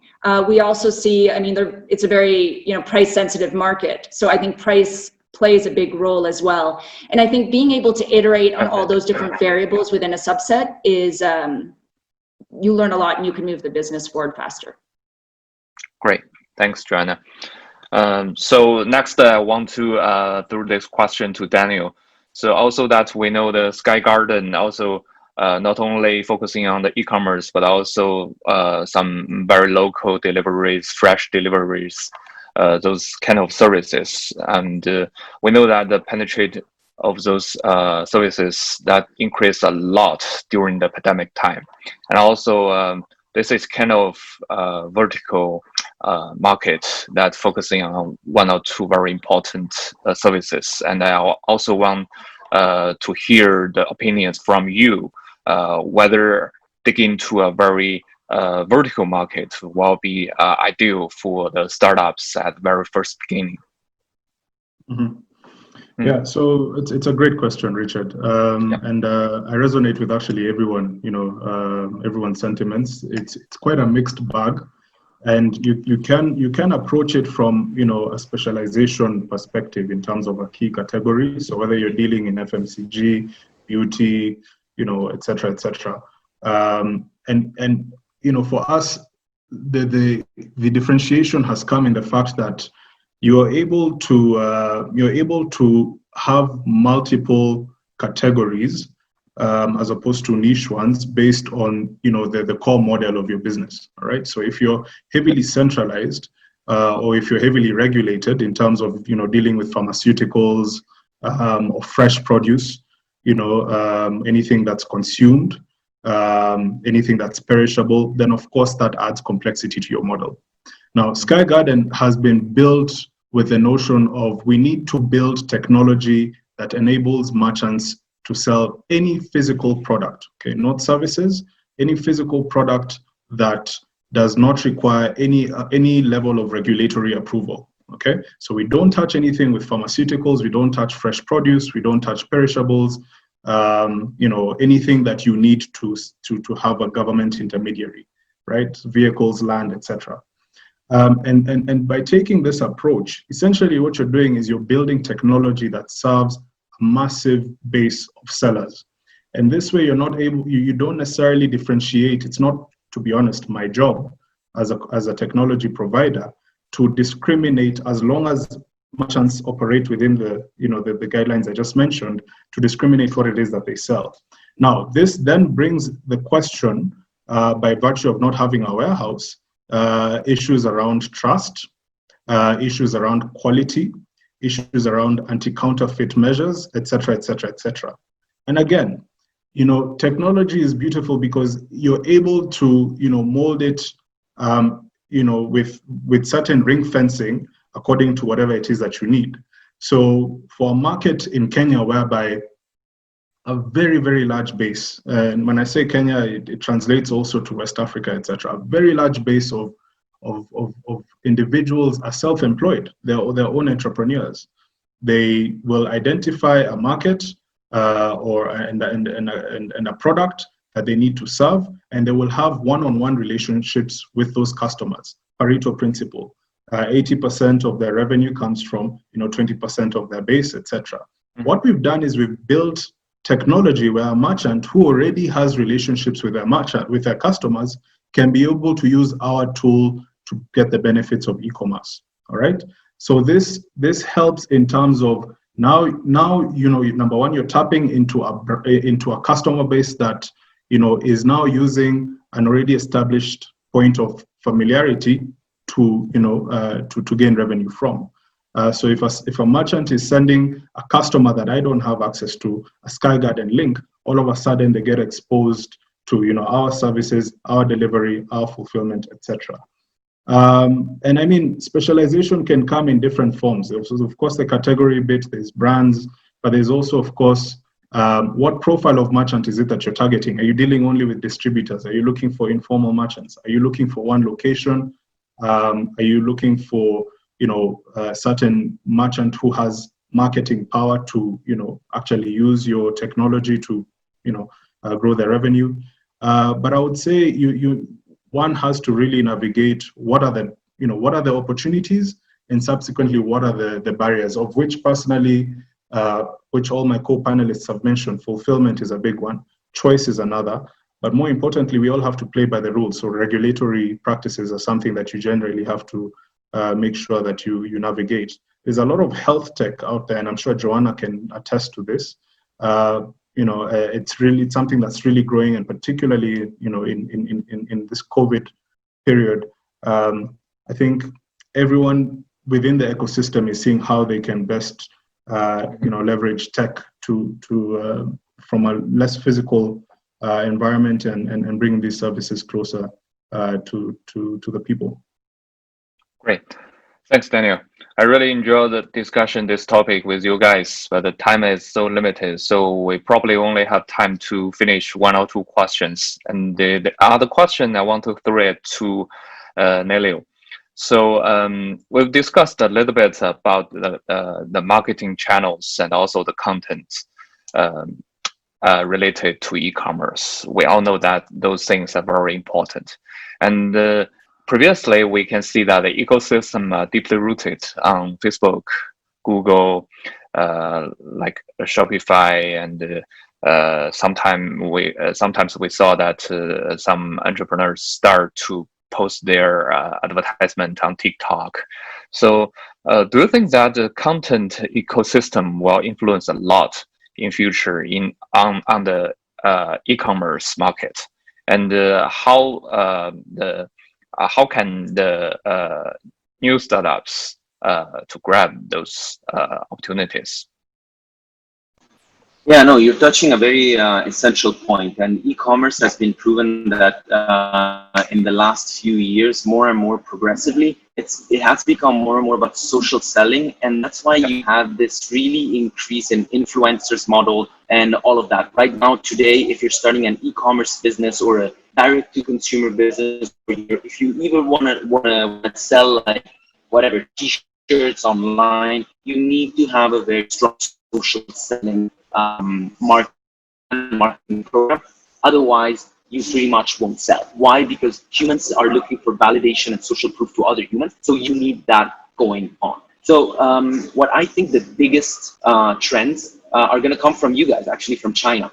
We've seen from that influencer, I forgot the name, probably I can't pronounce it really well, that has been sold more than 3 million units on a live social streaming platform. So I think more and more in the future, what we're going to see, it's going to be a real community play. E-commerce is going community play. This is tangible in Asia as the influencer model is going live. So basically, you can like this kind of panel. We would be here talking about something, and then I would show you this, and I could actually sell it right now live. Another model is really to create gated communities. That's why you see brands like Lululemon acquiring Mirror for like $100 million. So this is really where I think the next level is going. It's taking that influencer model and really scaling it up to a completely different experience that is less friction and it's much more engaging, and that really creates that community around the product, around a certain e-commerce venture that you're trying to build. Whether it's like a direct to consumer through Shopify or whatever that is, or if it's like a bigger platform like the Amazon. Okay, great. Thanks, Nelio. So actually, I agree a lot, and thank you for the sharing about this. And we know that the content and the social related to the e-commerce is a very big topic. We can finish a panel particularly on that. So due to the time limitation, so probably we'll only have time for the last question from some of the audience on the Zoom. So I got a very interesting question from one of our audience, said that for e-commerce companies that operating in politically fragmented and unstable countries, especially different countries, okay, what are the steps they can take to mitigate leverage relevant risks? So it's a question related to the risks. So I'll just keep open. So whom want to take this question, so can just raise hand, or maybe, yeah. Okay, so Daniel. Yeah, sure. Well, from my perspective, you know, Sky Garden as it stands is only operating in Kenya, so we don't have an international footprint as yet. This is in the works.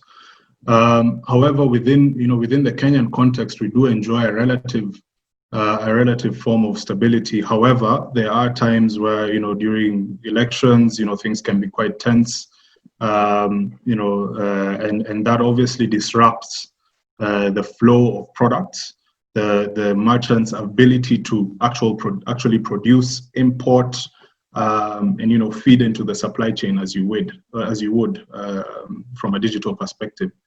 You know, I'm going to use the political instability is one, and this is where, you know, services such as, of course, insurance, such as goods in transit, and insuring yourself against such risks and liabilities, both on a consumer and merchant side, come in play. And there are service providers around that, right? Both from the supplier, both from the logistics partners, etc., to make sure that customers at least are safe from a payment and fulfillment side. However, the other thing is just, I think COVID is a perfect example. It may not necessarily be to political destabilization, but I mean, in about 2-3 weeks, the whole, you know, the entire space, every company that existed, whether they've been there for 1 month or 1 year, has become a startup in terms of rethinking how it is that they can get their products. And we were really blessed and fortunate in the fact that, you know, we as, you know, the tech community in Kenya have a very progressive government, in the sense of them setting up an actual committee to see how technology and all the players, whether it's in FinTech or e-commerce or the banking space, can all come together and actually have certain licensing that would surpass curfews in order to be vehicles of goods delivery and service delivery. And as a result, you know, the economy may be greatly constricted, but still is alive. There's still a pulse, so to speak. And this is something that really breathes much needed oxygen to startups, and also helps everyone putting on their innovation cups, etc. So it's a matter of to answer that question, I think it's a great question. It's a matter of collaboration. There's a great dependency of having, a forward-thinking government in terms of seeing that they obviously can't do it alone, and they need to foster some elements of growth, etc. And while I say that, there are, other issues such as prohibitive tax environments, etc. But I mean, it's just taking advantage of logistics, insurance, government participation through private sector alliances, etc. To sort of cushion yourself against these things. And of course, communication is key. So if you know you're not going to be able to serve a particular area or particular customer base or particular category, obviously, don't prevent any future losses by just communicating as such and waiting for things to cool down. Thankfully, we haven't gotten there yet, and there's a lot more collaboration between governments and ownership. We have a continental free trade agreement that's being tabled and hopefully should be coming out very soon. And that will obviously make borders a lot more porous and bring in a much more conducive environment for digital economies to grow and thrive. Great, thanks, Daniel. Hope the whole market will be more prosperous in future. And I think that's all for today's discussion on my panel. So really appreciate the Future Hub and the Passage offer us this opportunity to discuss those questions. And I really enjoy the discussion with you guys. Thank you, Joanna, Daniel, Nelio, Ke, and Yang. So really appreciate all the panelists for your attendance. And also we can see the challenges and the opportunities in Africa and the Middle East. So can't wait to see more. And we can see that we definitely will see great opportunities and great entrepreneurs will come in the short future. Thank you all. Thank you. Thank you. Thank you, Richard. Thank you. Okay, thank you, Richard. Thank you. Bye-bye. Daniel and Nelio. Thank you for your time. Bye. Bye. Now we come to the final discussion panel. It's about venture capital. For this part, we invited Bella from Gobi Partners as our moderator, as well as we also invited the partner of African Invest, Khaled Benjilani, founder of TechPoint, as well Yasser, founder and CEO of Magnet, Philip Behasi, and leader of Accenture Ventures Middle East, David Capitano, to join this panel as our panelist. So, Bella, I will leave the time to you to discuss with the panelists. Thank you, Laura. Hi, everyone. Hi. Hey, guys. I'm Bella from Gobi Partners. Very honored to participate this Middle East and Africa venture capital panel with all of the panelists. So I think I'll give you a very brief introduction about Gobi and myself first. So Gobi is a venture capital established in 2002 in Shanghai, and we started to invest in emerging markets since 2010. So right now we have about 11 funds and 9 offices located in Beijing, Shanghai, Hong Kong, Singapore, Malaysia, Indonesia, Saudi Arabia, and so forth. So we are focusing on early stage investments in China, and we have seed funds and growth funds for overseas markets. And we now have more than about 80 portfolios over emerging markets. So I myself graduated from Columbia University and worked for Gobi since 2016. I went to Africa once and Southeast Asia several times. And I can see the growth in the emerging markets, and that's why more and more money and entrepreneurs are flooding into the emerging markets.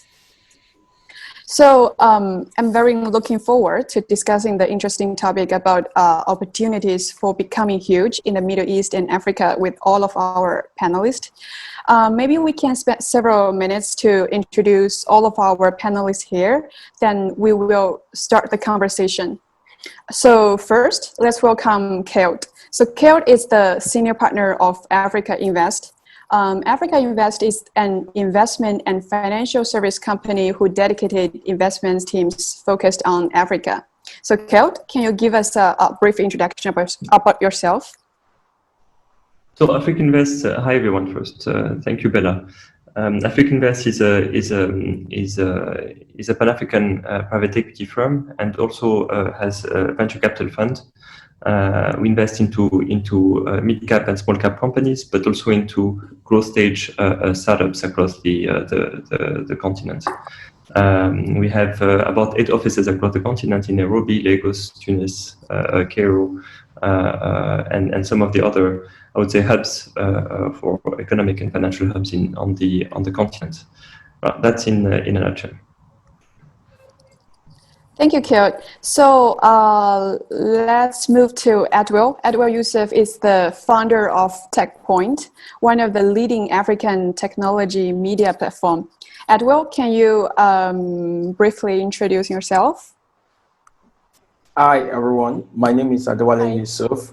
I'm the founder and CEO of TechPoint Africa. We are a media company that focuses on technology startups and innovation on the continent of Africa. Also, we do a lot of data reporting and data gathering and analyzing of African startup scene. We go back as far as 10 years ago just to do for some numbers to make sense and to predict the future of the continent. So thank you. Thank you, Edwil. So next, let's move to Philip. Philip is the founder and CEO of Magnet, the largest investment data platform for the MENA startup ecosystem. Hi, Philip. Can you briefly introduce yourself? Hi, thank you very much for having me. Yes, as you mentioned, we're MENA's most comprehensive data platform built on effectively 4 products. One is a connection platform that allows startups to connect to investors using their profiles on the platform. We aggregate all the data in the startup ecosystem from funding up to all investors and startups in the ecosystem as a tool for users. The third is we create research on a monthly basis on countries, industries, and all venture investments. And the fourth is similarly, we have a media platform that announces all news for the startup ecosystem here in the region, currently focused on the Middle East and North Africa, but also looking to expand into neighboring geographies. Good to know that. Thank you. So finally, let's welcome David. So David is the senior manager of Accenture Venture Middle East. Hi, David. So can you give us a brief introduction? Thank you, Bella, and thanks the Passage and the organizer to having us today. As you said, I'm a senior manager within Accenture Middle East, and I'm leading innovation strategy and our ventures capability. But within the others innovation pillars brings the end-to-end innovation capability to our client to support them to rotate to the new. And in particular, Accenture Ventures, let me say, our bridge to the global and the local startups to tier 1 corporate and governments. Good to know that. So maybe let's start our topic then. Opportunities for becoming huge in the Middle East and Africa. I actually want to start this topic with the status quo about Africa market, because many investors view African market as a market where large young population is located and many opportunities are proliferating. In the meanwhile, people are worried about the infrastructure and stability of the growth in Africa. So for this topic, I want to invite Kjeld and Edwil, because both of you are pioneers of African market. You've been experiencing the growth of African market for a long time. So do you think it's a good timing to invest in Africa right now? Which industry or sector do you expect to have high speed of growth in the following 3 years? Maybe let's start with Kjeld. So listen, Africa has lots of gaps in terms of inclusion in different industries, starting with the financial sector, also in education, in health, and still has a lot to do in retail and e-commerce and all of the related industries. So if you start with the lower stack that are needed basically into the digital space, essentially FinTech and essentially payment. On that only, there is still a very big gap in terms of the current proposal of the main payment operators. and I would say both the quality of service, but also the diversity of use cases that you can imagine to that space. And so that's one of probably of the biggest opportunities currently on the market. And when you see basically the very important I would say evolution of the payment space or digital payment space in a country like China, for instance, over the past 20 years, you can imagine basically the potential that exists into a geography that has the same size of population, a younger population, and so probably a similar potential over time. So that's one industry, and all of the related services in the financial sector. So basically, whether it's lending, whether it's neobanks, whether it's all of the other financial services could actually have the same trajectory in terms of evolution. Then in terms of content and services, or digital content and digital services, there's also a very important gap that exists with interesting opportunities. So on the e-commerce side, as was mentioned in the previous panel, e-commerce has definitely a potential given COVID, but also a potential due to the fact that the retail space in Africa structurally is very fragmented. There is very little important franchise across the continent. Some South African franchises have started basically that journey, but that still leaves a space for important, I would say, investment that could be drawn, whether on the front-end e-commerce, but also on the logistics that is underlying e-commerce. That's also quite an important opportunity already there, and we're seeing many players currently that are positioning themselves on either last mile logistics, local logistics, or fulfillment and freight forwarding from countries like China, and also cross-border logistics in terms of specific positioning, like people like Etrali in Egypt that are now growing into Nigeria and Kenya. But that in a nutshell. Obviously, there are more into education and health, but are very different kind of opportunities with their own challenges. But where I would say the investment opportunity is still there. Thank you. Let's move to Edwin. Edwin, do you have any perspective regarding this topic? Yeah. So thanks again for having me here. So one of the things we need to look is, for Africa, we have a lot of challenges and gap, as Khaled rightly said, but as well, there are a lot of opportunity. For example, the usage of mobile phone for us, a lot of younger people are using mobile phone. Right now, during the COVID period, there are a lot of telemedicine platforms. There are a lot of people that I know around myself, even my entire team. They hardly visit the hospital. They hardly go to the hospital, but they use the telemedicine platform because it's right there for them. So the disadvantages and the gap we have in the infrastructure, I think we are covering it up with online, because most of these people, they are waking up to the reality. And that's one of the things we do with our platform. We try to educate younger people. We try to give them an information in a place they can digest. There are platforms right now that do a lot of trading, and younger people are investing. They are saving money. We have a platform like Piggy Bank, and they have more than 1 million users in their platform. Or as users, more than 1 million. And these are younger people. These are people from the age of 18 to 25. These are people that are just using the token they have and they're saving. And we have platforms like Bamboo, Chaka. These are investments that you can buy stock in the US. So younger people, I see education as a big opportunity for us on the continent, and I see younger people leveraging on it. A lot of people are ordering. They're ordering from different online platforms, and that's the advantage for us. But looking at industry and investment, I believe like the market is going to grow. So in the last 10 years, e-commerce actually raised more than 68% of the entire fund on the continent, followed by FinTech. And right now we see healthcare coming up. We see a lot of investment in healthcare, and people are building a lot of things. So I believe, and I'm betting a lot on the future, where we are going to have a lot of 5G because now we don't know infrastructure. There are some physical infrastructure that we don't have the privilege to be part of, but we will be leveraging on that to the virtual infrastructure where we believe solely on the internet.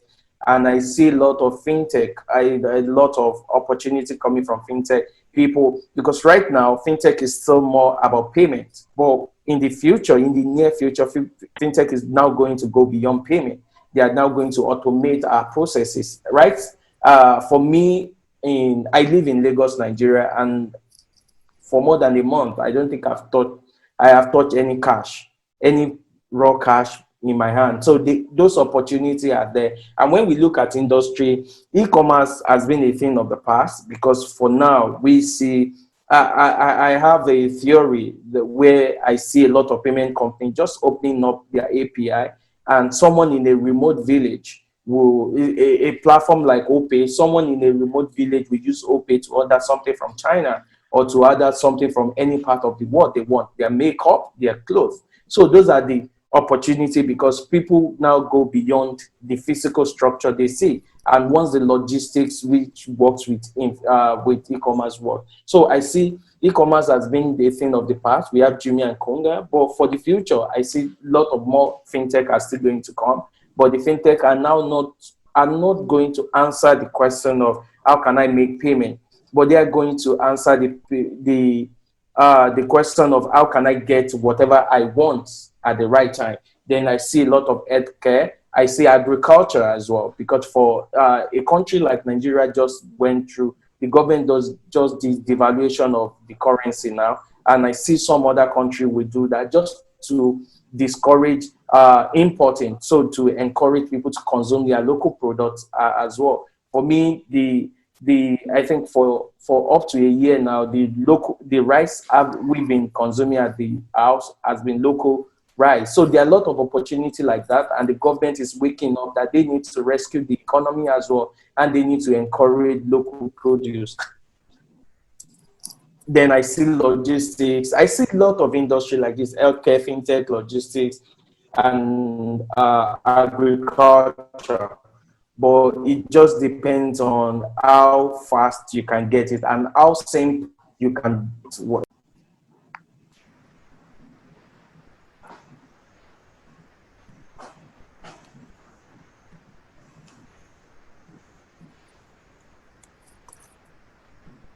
Hi, Edwill. Yeah, hello?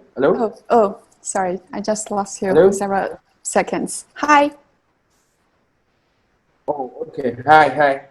I think it's the instability of the Zoom.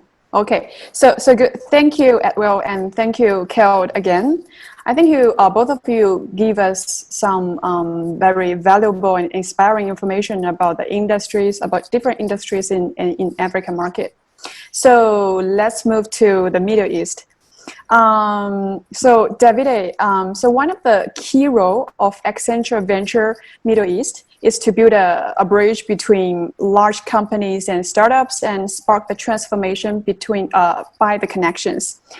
So do you have any advices for VC investors and entrepreneurs regarding how they can support to maximize the synergy between large companies and startups in the process?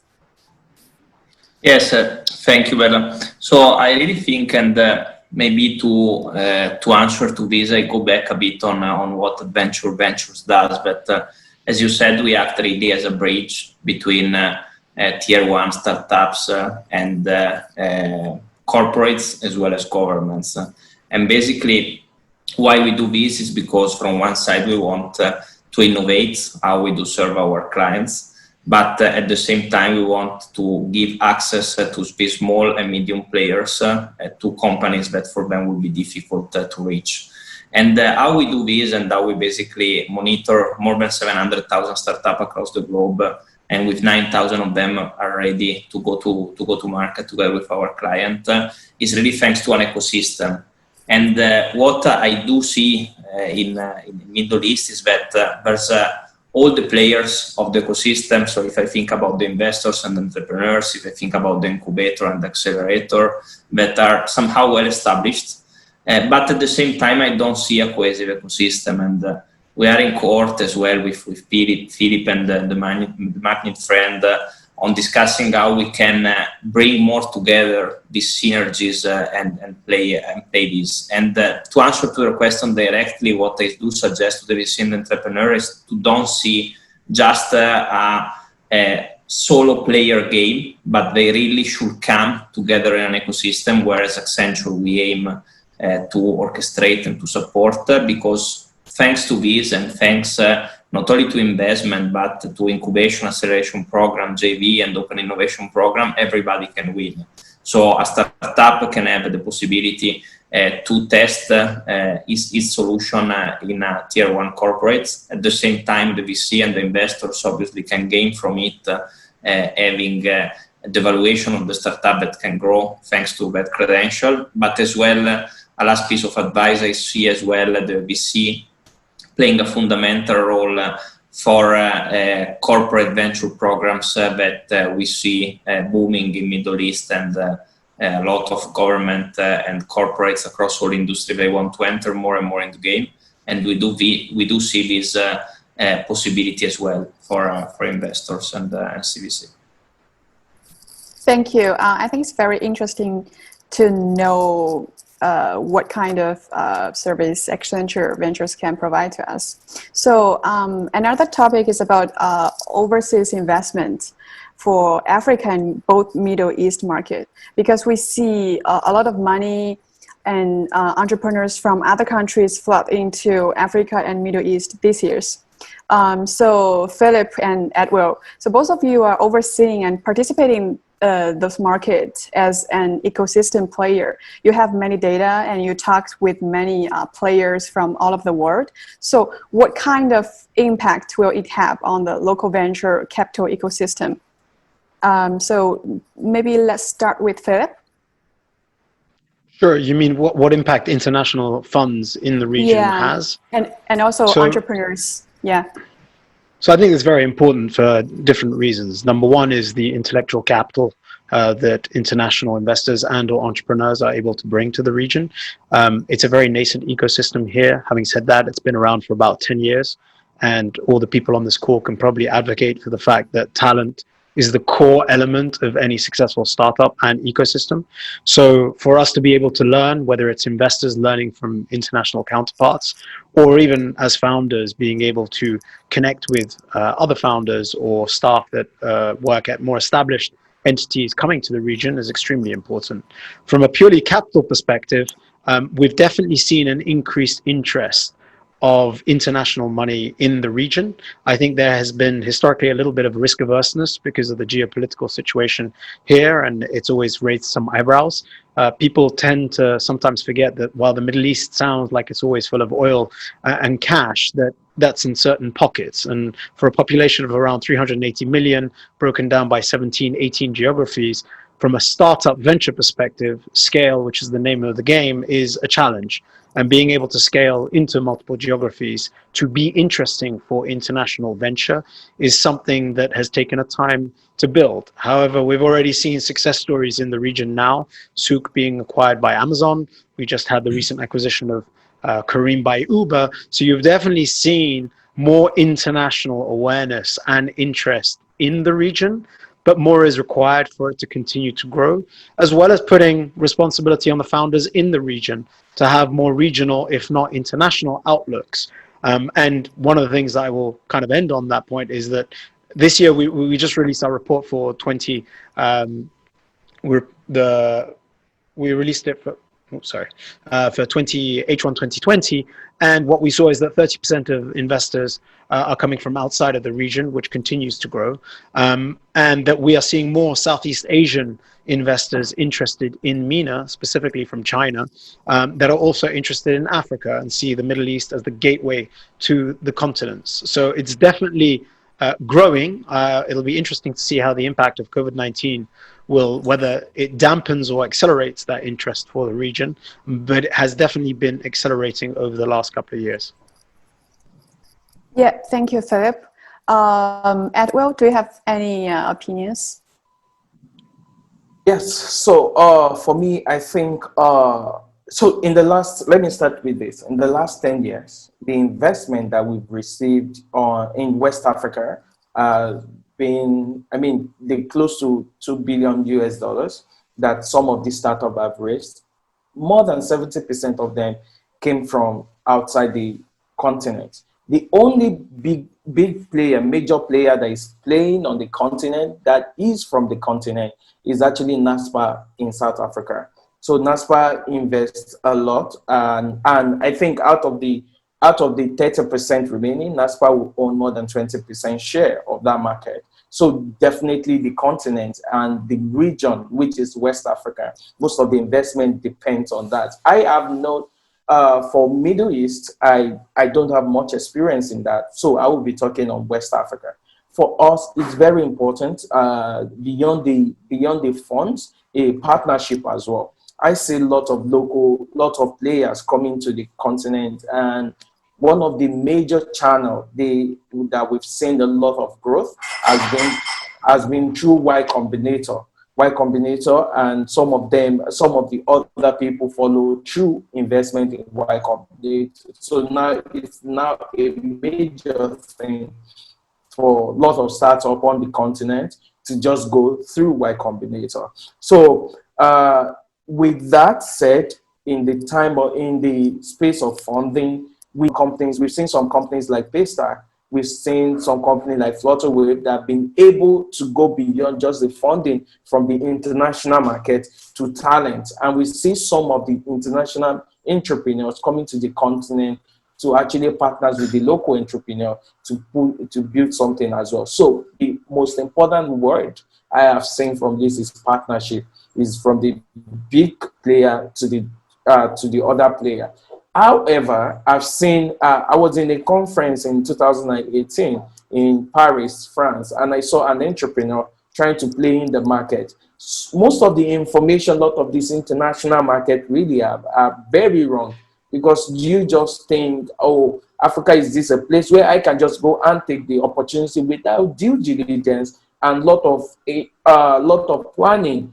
Because whenever you're entering the market, you need to look at the similar player. For example, when you see the play of OPay actually acquired players like Paycom. They acquired major players like Paycom, and that actually gave them some infrastructure needed to build the payment platform, which is their major game. So for me, I think partnership and some of those due diligence are very key. Thank you. Yeah, thank you. I actually very agree with both of you. Following to the question regarding overseas entrepreneurs and overseas investment, I think I'm also very curious about the localization, because I think localization is very key to international entrepreneurs. And can you both of you share with us some advices or good or bad cases? Maybe Sure. Philip? Happy to. Yeah, I mean, I think some of the biggest success stories that we've seen here in the region are those that can localize a product to the region. And Uber, for instance, Careem is one of the best examples. With a massive competitor that existed internationally, they were able to make some very small feature changes that made them very competitive, understanding the market locally, being able to provide cash on, not delivery, but on service, as opposed to credit card. And I remember very memorably being in Egypt when you both had the head of Uber and the CEO of Careem on stage at Rise Up, where the Uber methodology is that cabs should be as ubiquitous as water and available at the touch of a button, whereas Careem understood that actually it takes time for them to get there. You may need to schedule them. You may need to pay in cash. You may need to understand how to tip them separately to a different model. And effectively, they were able to scale by understanding their consumer here in the market much quicker. And to be honest, the barriers of entry are relatively high here because of the bureaucracy, the regulation, the challenges of being able to scale. It is genuinely quite hard to be able to enter the market here. We have seen many international companies look to try and expand. And at times, herein lies the opportunity for the local startups. If they are able to localize and find a point of differentiation to their international counterparts, it definitely sets them up for potential exit or acquisition as they can scale and aggressively grow. But really understanding your consumer and also the challenges of the market here, whether it's technology or bureaucracy, will put you in a very good position. Thank you. Thank you, Philip. What about Edwill? So, I mean, for me, we haven't experienced a major acquisition, but at least we see people like Jumia, which was listed on the stock market, and their major is actually Nigeria. Their major market it's Nigeria. Also, we've seen a lot of startups. We see startup like PageStack. We see startup like Flutterwave. Getting interesting talent and partners and industry, having people like Visa backing with $200 million US. So we see a lot of this going forward, especially in payments and logistics as well, followed by healthcare. Although we have some challenge recently where logistics was looking good until there was some regulation on the continent. But I think for us, there are a lot of government regulation coming and people advocating for a lot of policy relaxation and policy adjustment as well. So I believe like it's going to keep growing, although the COVID is affecting a lot of things, but post-COVID and during the COVID, a lot of people are restructuring, they are reevaluating some of the things to do. For me, I see COVID accelerating Africa more than actually bringing it down, because right now we know there's no option than to go on the internet. So that's what I see. Thank you. Thank you. Actually, you mentioned about COVID-19.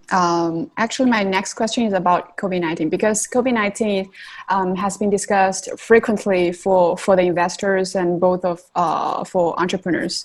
As a Chinese investor, we have experienced how COVID-19 affects the investment industry in the first half of 2020.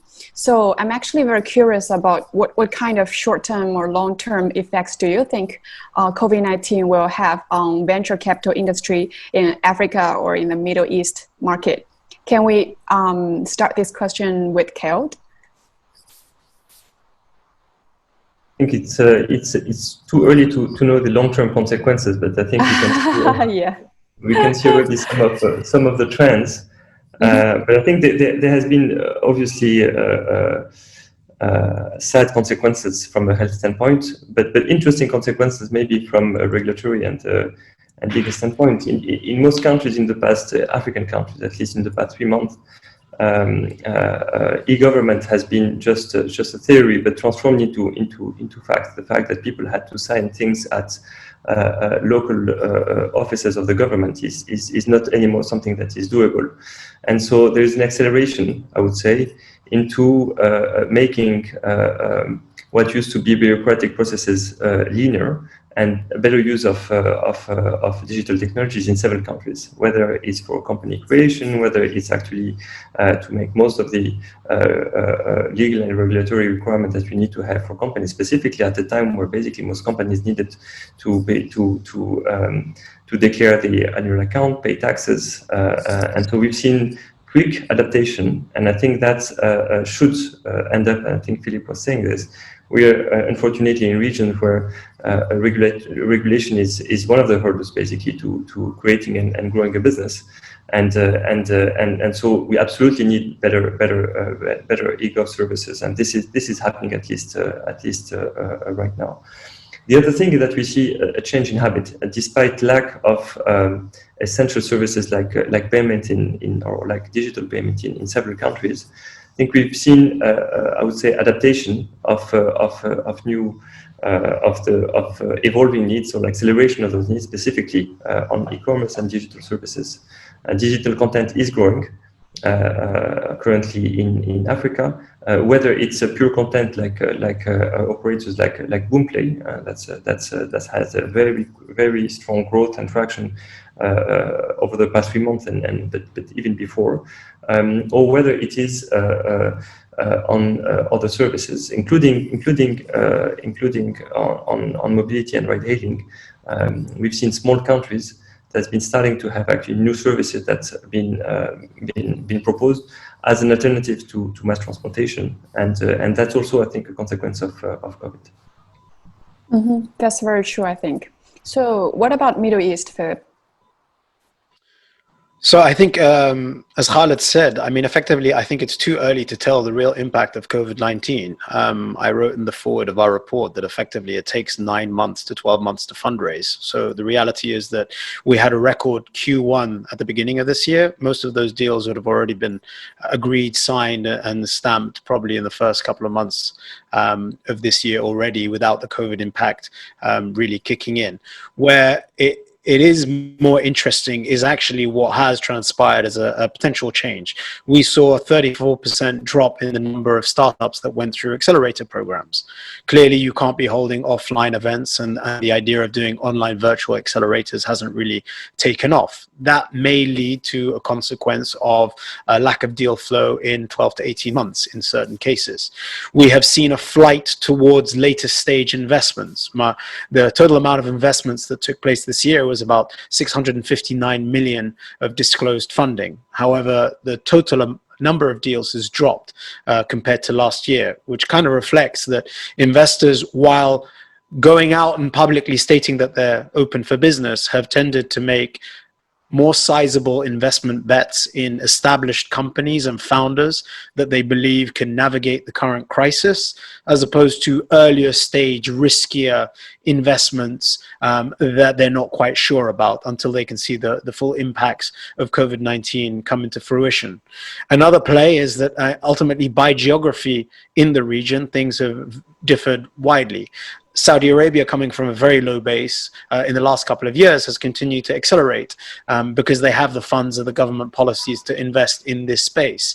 Similarly, in Egypt, as was mentioned, that it's such a large market that investment in that space has continued.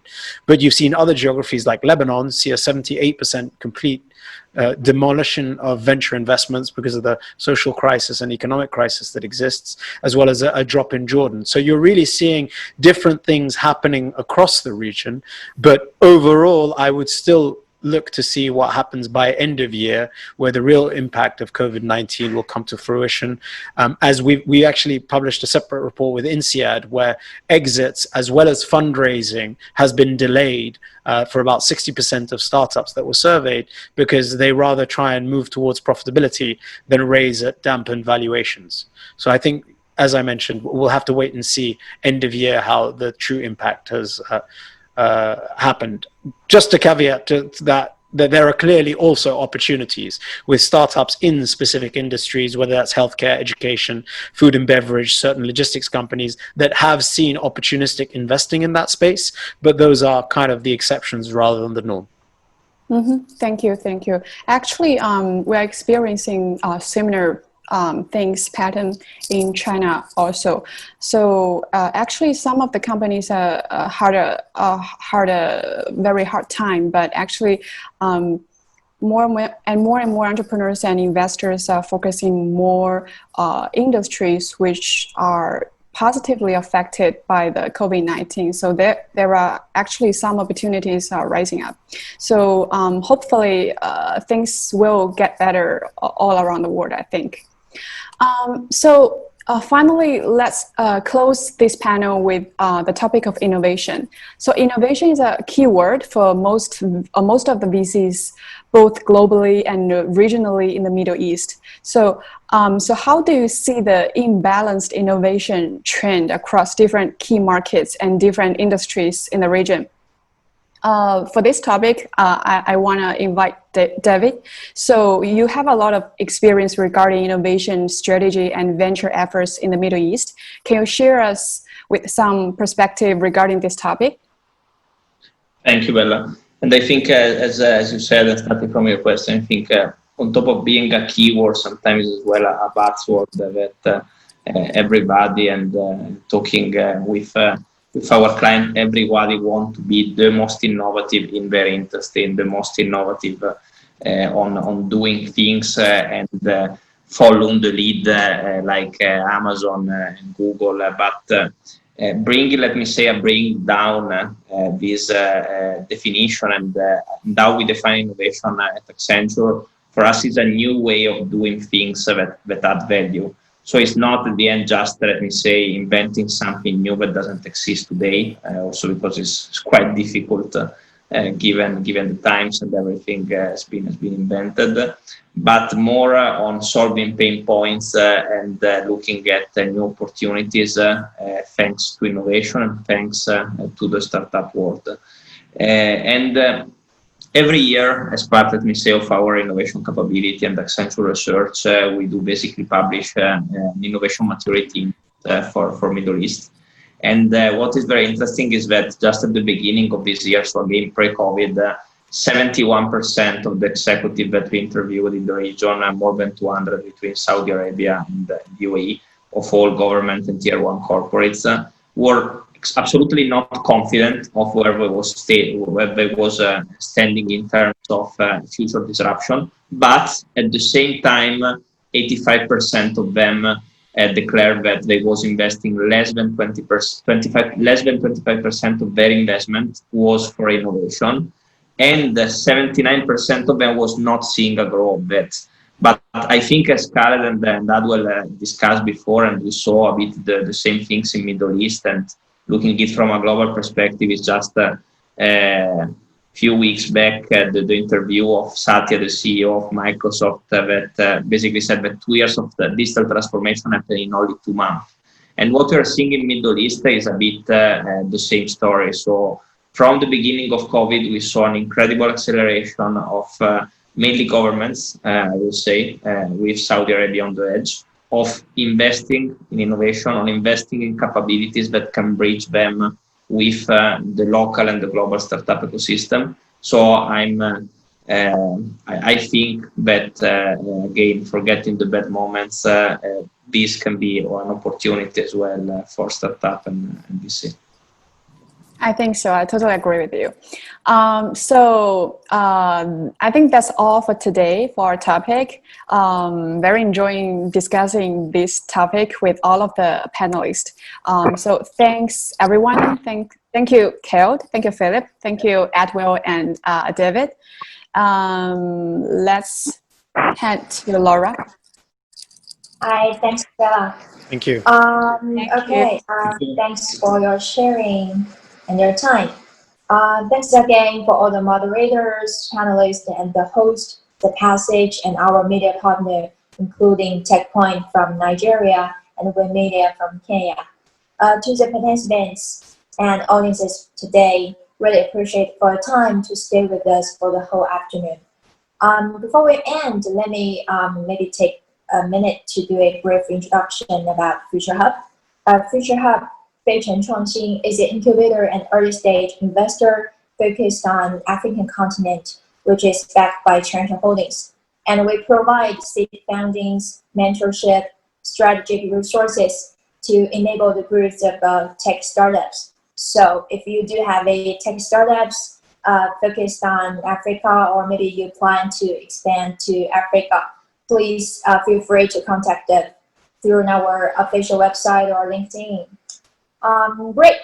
Thanks again for all of you guys, and looking forward to your attendance at 8 o'clock Beijing time for the Latin American session. Bye.